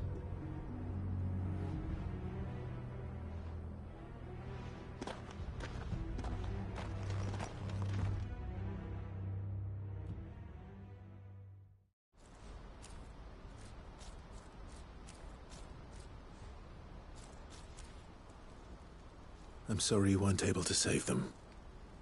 As am I. But I only have myself to blame. He was right, you see. The Silver Peak Consortium did intend to buy those bearers before I did. Their representative hinted at a possible purchase when he came to recruit me. I feigned interest in joining them in the hope he might be encouraged to tell me more. And he did just that. As soon as he left, I sent my own offer to Randalar. So you never... No. I entertained the Consortium's proposal solely so I could learn more about those bearers. But I was a fool to think they wouldn't find out. I knew exactly who I was dealing with. You tried. I did. And if what he said was true, the bearers are to be well treated. Which is something, at least. But they deserved more. I wanted so badly to see them freed. Eloise! Eloise! Word from Cashlock. The village is under attack. A pack of beasts have come down from the mountains, and there's a dragon at its head. Theo and the others are trying to hold them off as best they can, but the odds are against them. They need help, and fast. Theo! I'll go on ahead. Thank you, Clive. I'll gather some men and join you there. Just... make sure he's safe.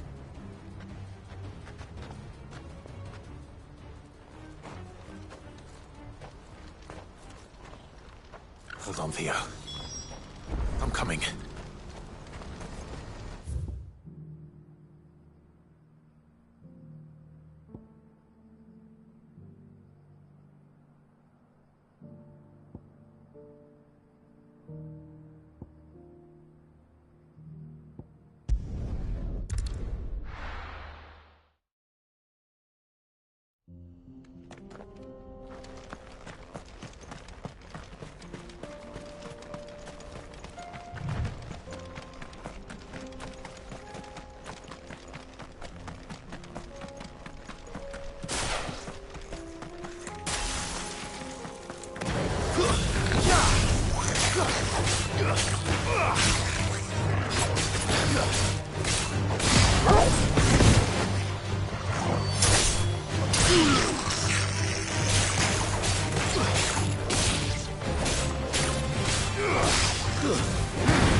Where's Theodore?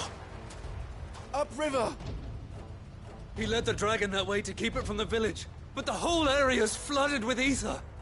We just have to pray he makes it out in one piece. I can do better than that. Torgal, with me.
You're finished! Sickle! Stay down!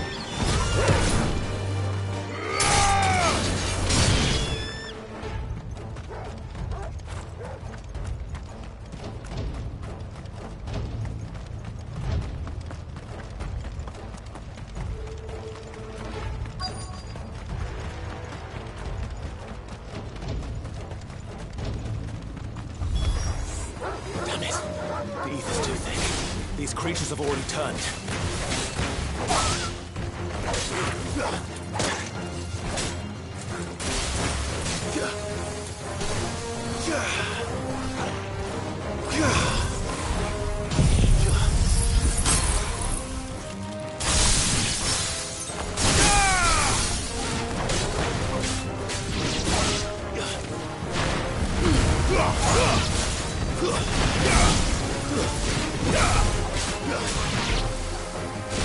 Too slow.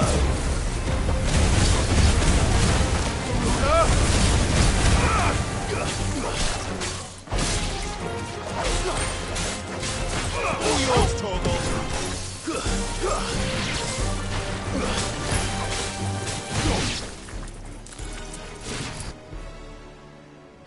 I can't waste any more time.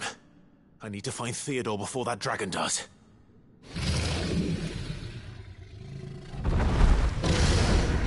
Looks like it's found me. This thing's turned as well. This isn't going to be easy.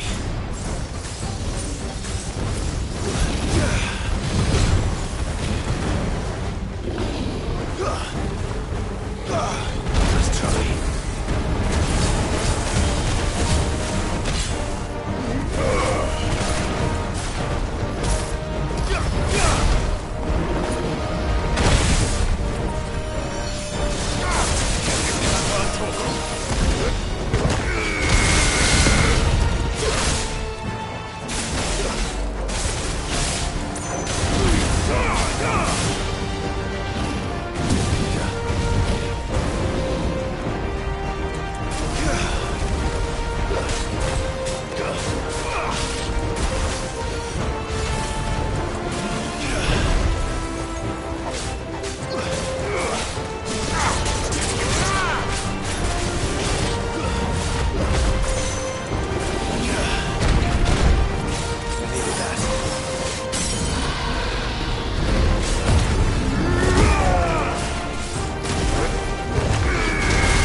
Clive.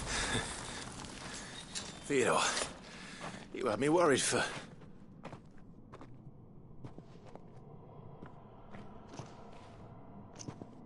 We have to get you out of here.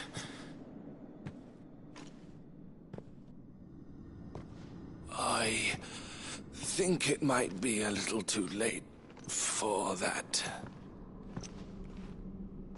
Bearer or no, there's only so much ether a man can take, and that Drake just wouldn't let me leave. You have my thanks, Sid, for finishing what I could not. For keeping Elle's dream. Theodore!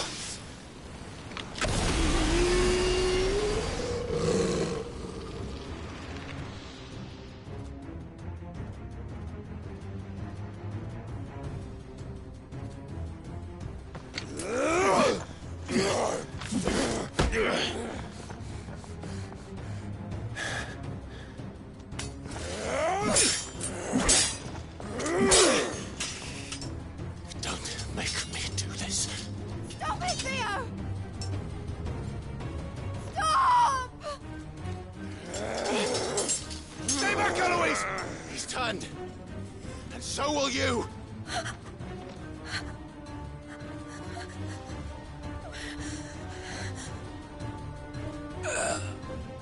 Elle. Theodore.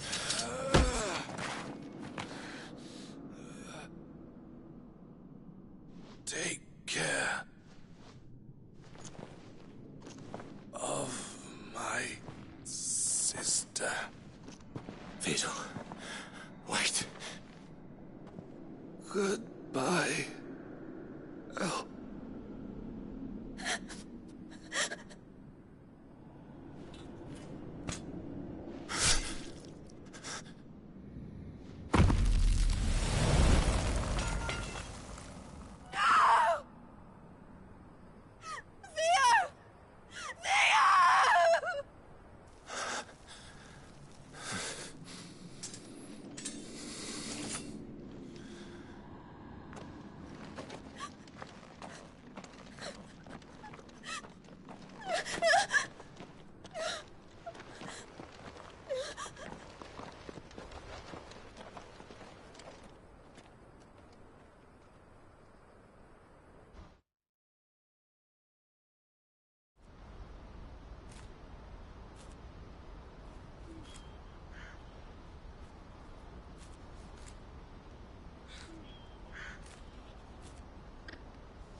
Thank you, Clive. I think I'll be all right now. That was true bravery he showed. Leading the dragon away from the village like that. His first instinct was always to protect people. To put others' well-being before his own. And now he's gone. Because I sent him to that place, against his will. It wasn't against his will. He was ready to do whatever it took to show you he could stand on his own. So that you would finally be free to live your own life. To live my own life? He never could come to terms with the choice I made. What exactly happened? You once told me Theo was the first bearer you ever helped.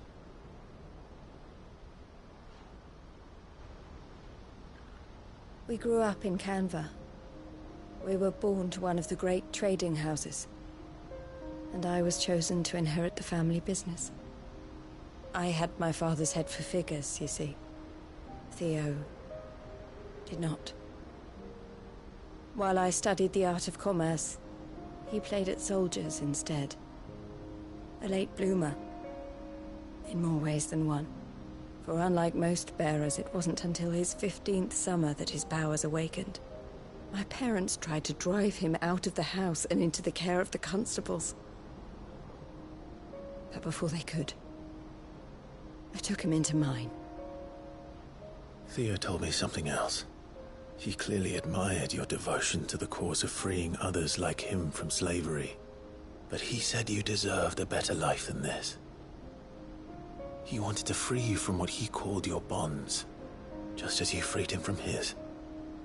I would be lying if I said I had not wondered from time to time how much easier my life might have been if I had allowed Theo to be taken and devoted myself to the family business instead.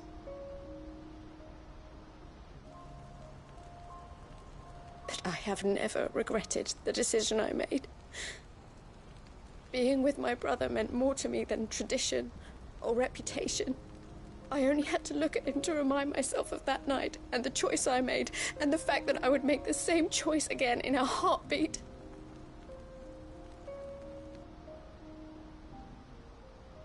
He was never a burden. How could he even think that? If anything, I was the one who weighed him down. You weren't, Eloise. He said it himself, that he had always been grateful to you for saving him, and that he wanted to repay you by letting you live the life you were denied. Neither you nor Theo weighed each other down. You loved one another. You did whatever was necessary to continue living your lives together, and you always would have. You're right. All I ever wanted, all I ever did, it was so we could be together. Oh, Theo, why did you have to...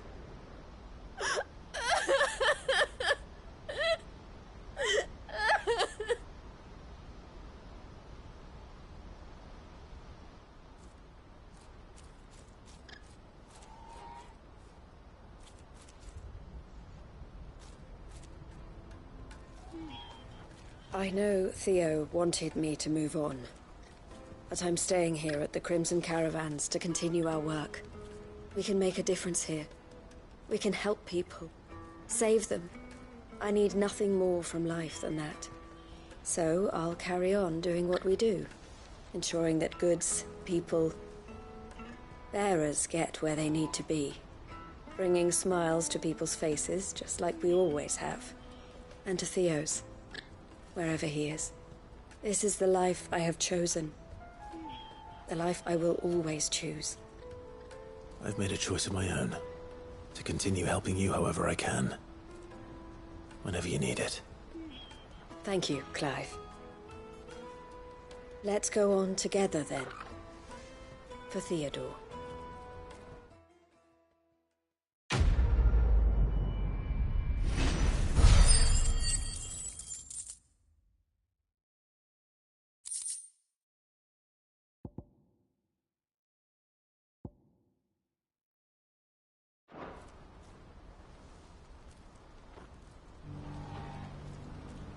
The Crimson Caravans is my family business now, and I would not exchange it for the world.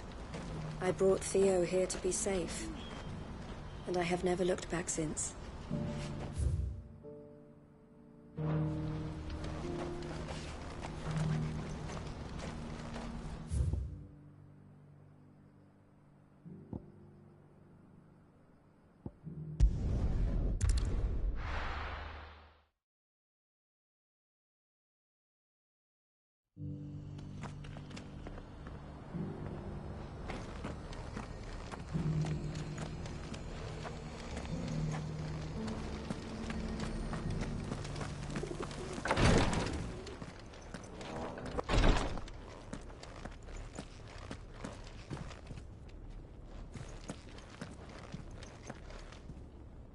Lord Rosfield, is there aught the Undying might assist you with this day? Perhaps. My brother said that your order was helping him with his quest to uncover Ultima's origins. Have you learned anything of note since last we spoke? Little and less, I regret to report. I see. Be assured, however, that we will not rest until the truth is known. Even now, our archaeologians scour ruins in every corner of the realm for traces of Ultima's touch. Fallen ruins, I take it. Dating back as far as Phoenix Gate. Indeed. Ultima's thralls are oft sighted among the remnants of the fallen civilization, as if protecting the secrets concealed within. Secrets we'd see unearthed. Should our methods be of interest, my lord, mayhap it would please you to observe some of our number at work. Would that be possible? Of course. A survey is being conducted not far from here. Perchance you are familiar with Kretov, a small hamlet built around a fallen airship. I was due to visit my colleagues there to collect their preliminary findings, but if you would consent to do so in my stead, I'm sure that they would be honored to relate any discoveries they have made to you directly. All right. I'll go and meet with them. They will be most gratified, I am sure. Might I suggest you take the road through Titan's Wake? It will lead you straight to the village after but a short walk. Thank you. I will. I wish you a safe journey, my lord. May the Firebird's flames burn ever in your heart.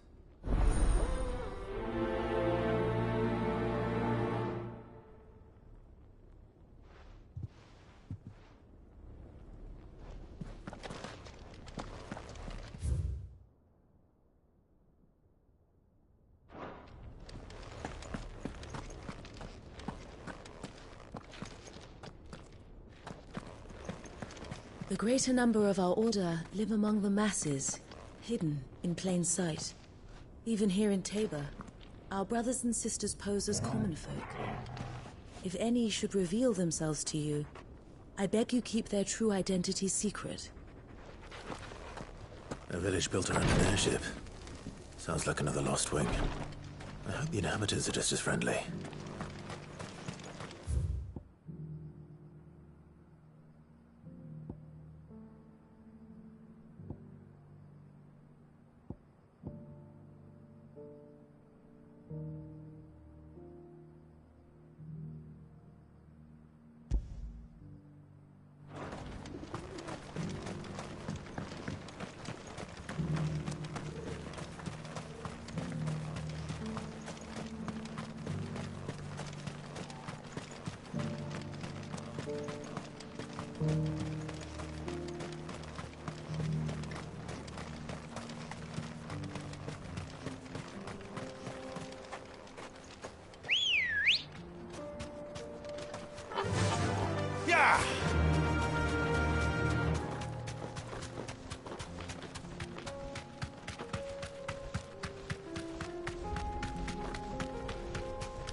Straight home now.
Hold on! Kill!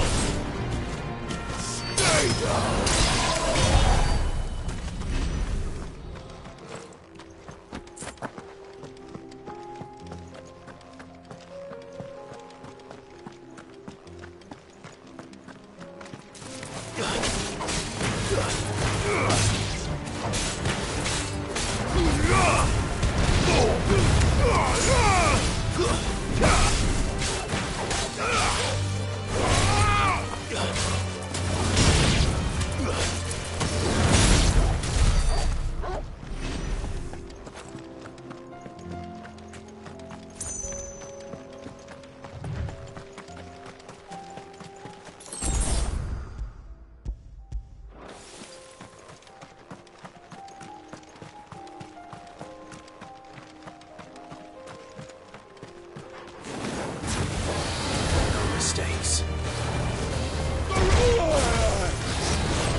To me, Flames!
It's over!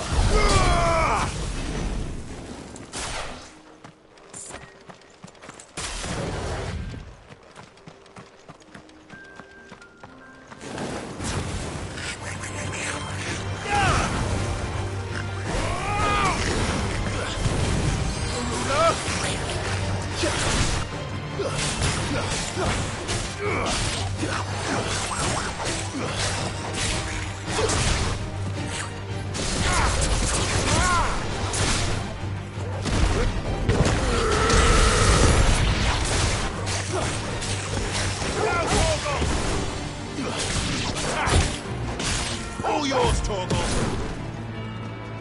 Die!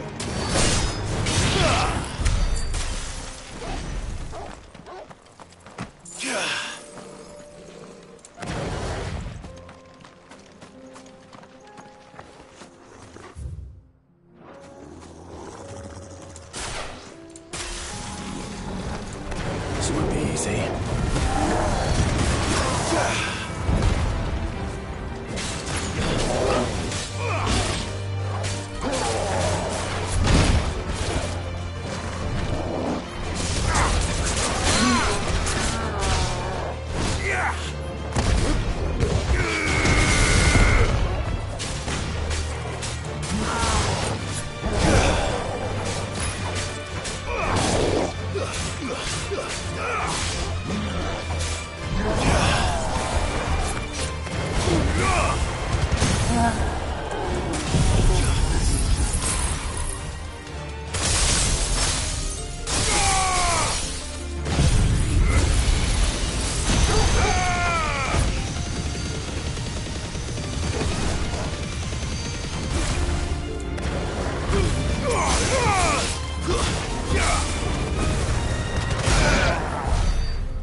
might take a while.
Oh no.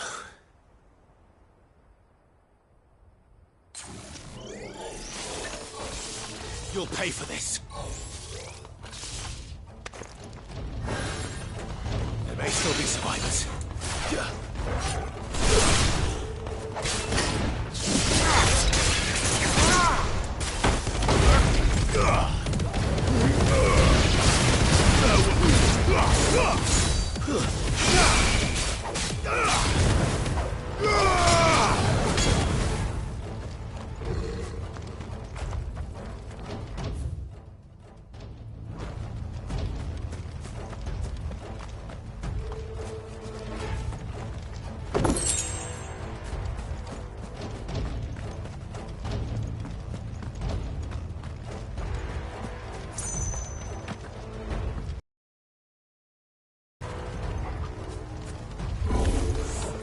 Whatever that thing is, I'd say it's their leader.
Should have stayed in the past. These must be Cyril's colleagues. You have our thanks, stranger. Who are you? Ah, forgive me, my lord. I did not recognize you. You are Lord Rosfield, are you not? We are archaeologians, tasked with surveying this site. When the echoes appeared, our brothers here occupied their attentions. Thanks to them, and to you, we were, for a mercy, able to see our duty to its conclusion. You call that a mercy? Your brothers might still be alive if you put their safety before your duty. Surely this survey wasn't worth dying for. We are charged with uncovering Ultima's origins. A duty of the highest import, as I'm sure you will agree. And you think your dead brothers would agree with you too? I know they would. They gave their lives for the cause, an honor to which all Undying aspire.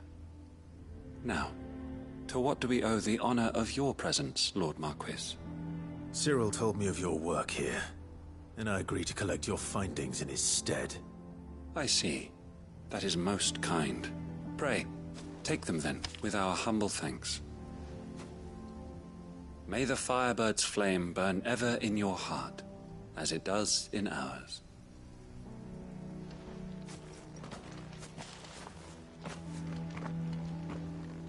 It's one thing to lay down your life for another, but for a survey... I suppose I'd better get this back to Cyril.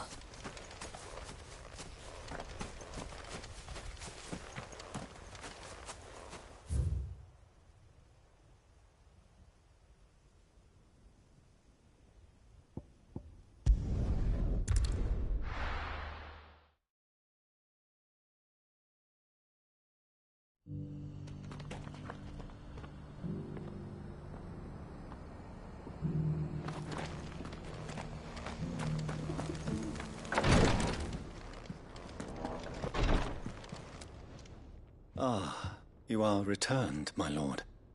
I collected your colleagues' preliminary findings. Here, take them.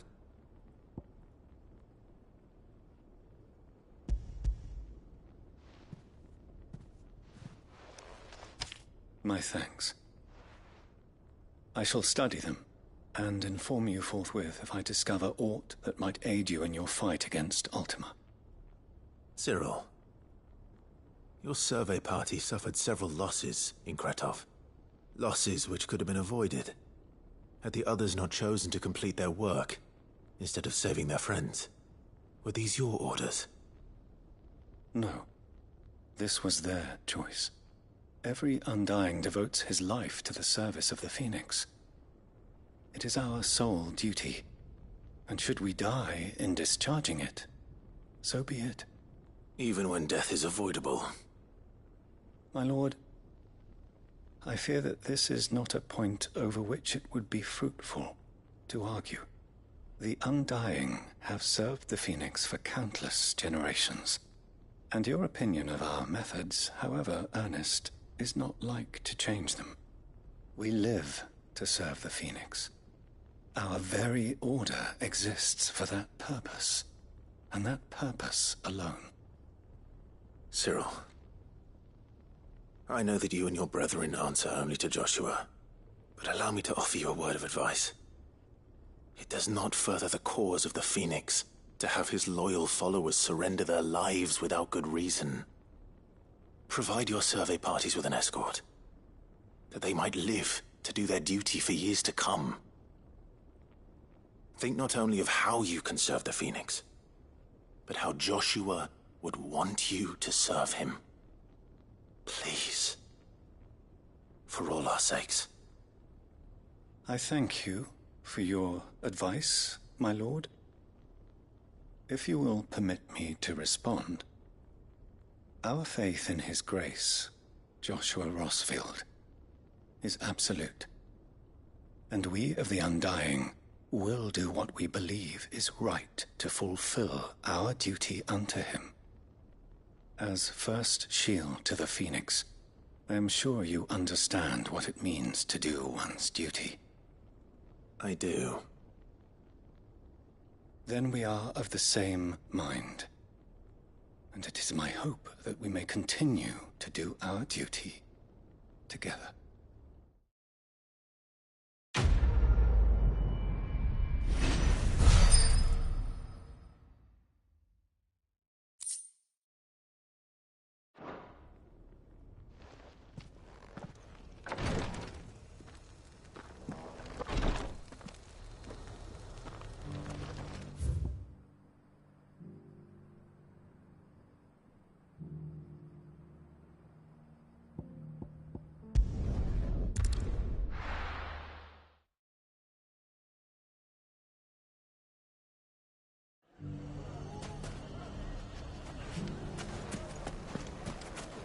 Take that, you naughty thief!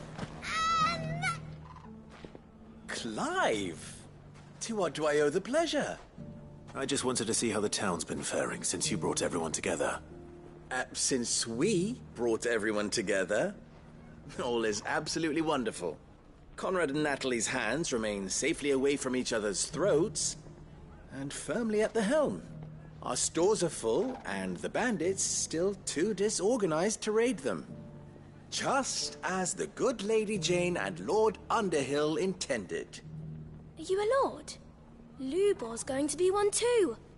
They're going to make him the Lord of Dalimil, because of how he stopped all the grown-ups from fighting. It's the mayor of Dalimil, dear child, and the vote hasn't taken place just yet. But if the people wish me to lead them, I shall. And my first act will be to build a school so that menaces like you two learn not to interrupt your elders. Speaking of menaces, there may be a rather worrying one just over the horizon. May there indeed. I'm afraid the example Conrad and Natalie set in putting aside their differences and presenting a united front might have caught the bandits' attention. And they might have elected to take a similar approach. They have formed what one could call a League of Outlaws, and they grow more organized by the day. We'll fight them all off just like last time, no matter how many of them there are. Won't we, Lubor? Of course we will. If we continue to work together, we can overcome any challenge we choose to face. The longer we avoid facing this one, the more difficult it will be, until the only way to overcome it might be to run for the hills. Our best hope is to nip these efforts at organization in the bud, by finding those ne'er-do-wells who have yet to join the cause, and ensuring that they never do. Perhaps a certain Lord Underhill might be willing to lend us his aid once more? How could I refuse? Thank you, my lord. Victor will fill you in on the particulars. I have him stationed by the desert gate, receiving and collating reports from my scouts. Such an amenable soul. He reminds me of you. I'll go and speak with him.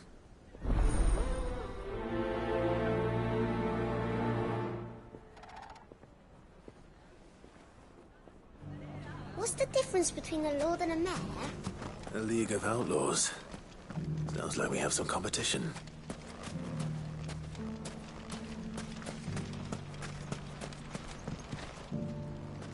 Still in Dalimil, Victor?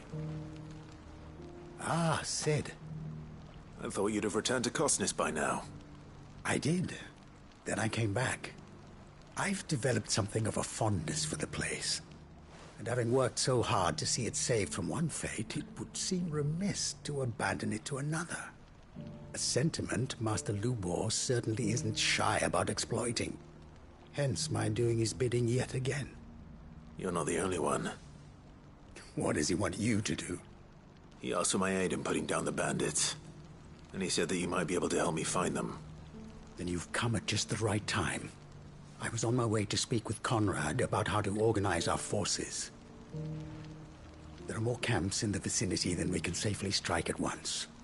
But we must strike together, and we must strike soon at as many camps as we can.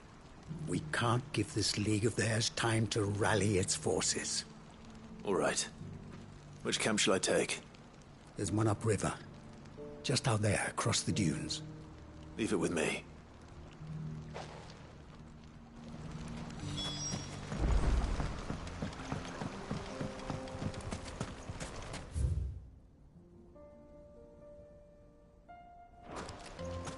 Those ne'er-do-wells want to band together.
That must be the camp Victor mentioned. Come on then, Toggle. That's him! The one who killed Locke and Fingers! Take his head off!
I'd better let Victor know. Sid, where are you? Ah, I see the bandits didn't pose you any trouble. No, but that's not why you're here, is it? No. Something's happened. We need you back in Dalimil. What is it? The whole town's in uproar. They're saying that Lubor is a bearer. What? Seems that one of our parties wasn't as thorough as they should have been. They let one of the bandits escape, and his escape route took him right through Dalimil. Some of the children spotted him, and he was about to silence them. And when Lubor felled him with a bolt of magic, and without a crystal. But that's not possible. It is, if he's a bearer and has been hiding it all these years, which is what people are saying. If he has, well, I wouldn't blame him. No man is branded by choice. Still, all those people see is a man who's lied to them all his life. One who was made a leader of himself when the world believed he should have been a slave. Fuck. I don't know where we go from here, but I know one thing. Lubor needs all the friends he can get right now. You're right.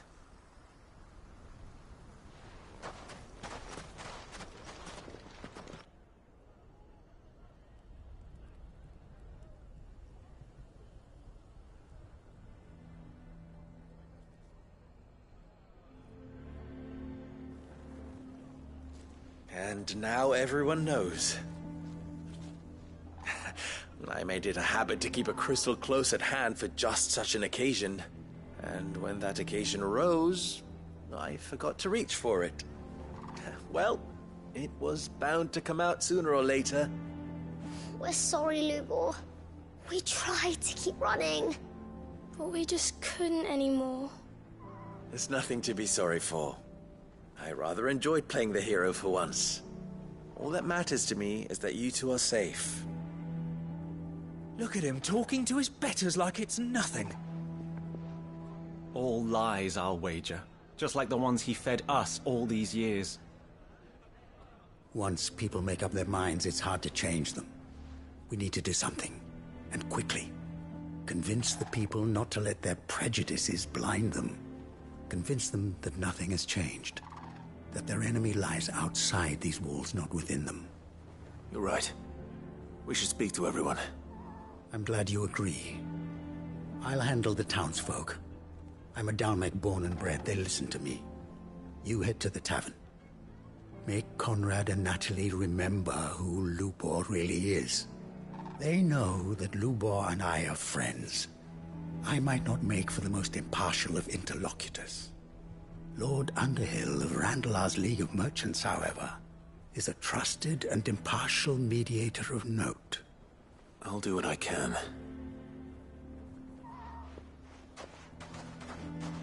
Lubor, stay here with the children. I can't promise anything, but we'll try. And that is all I can ask of you.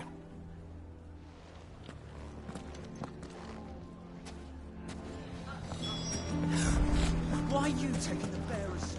Why do they always have to make such a rush? Knew all along that he was playing. Forgive me for disturbing you, but could I have a moment of your time? I've seen your face before. As have I. Lord Underhill, wasn't it? Of the League of Merchants. That's right. I wanted to speak to you about Lubor. The rumors that he's a bearer. All true, I'm afraid. He'll never be mayor now. Not if I have anything to do with it. But what of his wares? Bearer or no, his steel is highly valued throughout the Republic. In this, at least, he's done the town a service. Might that not earn him a little leniency? Leniency? He pretended to be one of us when he was laughing behind our backs all the while. I'm sorry, my lord, but he lied to us. He lied to you. He cannot be trusted. So what do you propose? Will you drive him from his home? Close his forge? Perhaps. That is a question for the people of Dalimil. And they will thank you not to get involved.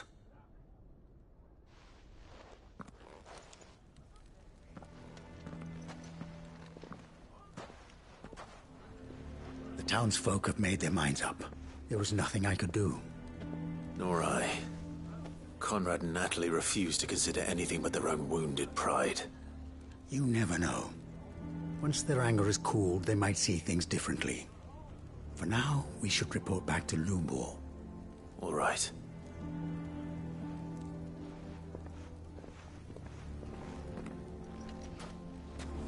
Why do they always have to make such a fuss outside? It's driving away our customers. Why the hell would Victor take the bearers? For a share in you. I assume the situation is hopeless? There's still hope.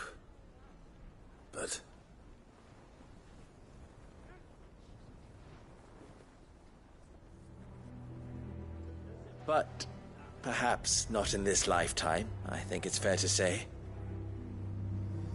You mustn't think like that, Lubor. Give them time. They'll come around. We'll talk some sense into them in the end, you'll see. No, you won't. And your efforts would be better spent elsewhere. But Lubor... Rosina would often tell me that steel does not lie, that a blade is a reflection of the smith who forged it. To yourself be true, that was her point. Rather an ironic one when you consider that her life was taken with a blade of her own making. But I do not doubt that she was always true to herself and what she believed in, right to the end. And so must I be. I must do what I know to be right, no matter what others might think of me. And now, I know what that is.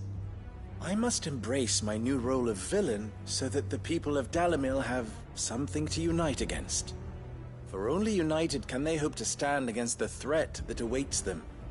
I'll need to make a suitably dramatic exit, of course. Don't go, Lubor. You're the only one who was ever kind to us. We'll be all alone. Again. Trust me, little ones. It is for the best that I go. Not only for the town, but for you, too. How could it possibly be for the best? These children need you. The least you can do is give the townspeople a chance to change their minds. I would not take it, Victor. It's over. Over, you say? And so just like that, you're going to throw this town and these children to the wolves? I thought you were better than this. But it seems you had me fooled as well. Victor. Forget it. Do what you will. You sure you're making the right choice, Lubor? Of those available to me, I believe it's the best one. Yes. Ah, but where are my manners? Here. Your reward for clearing out that bandit camp. Right then. I have packing to do. If there's anything I can do. Anything. I'll bear it in mind. Thank you.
Come back.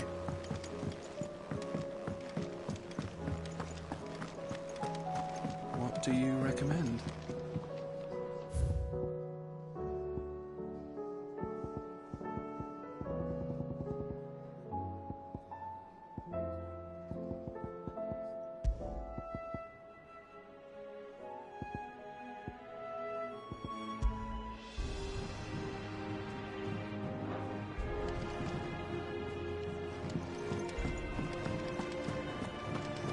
Don't tell me we've run out of peppy. Clive. Go on, then.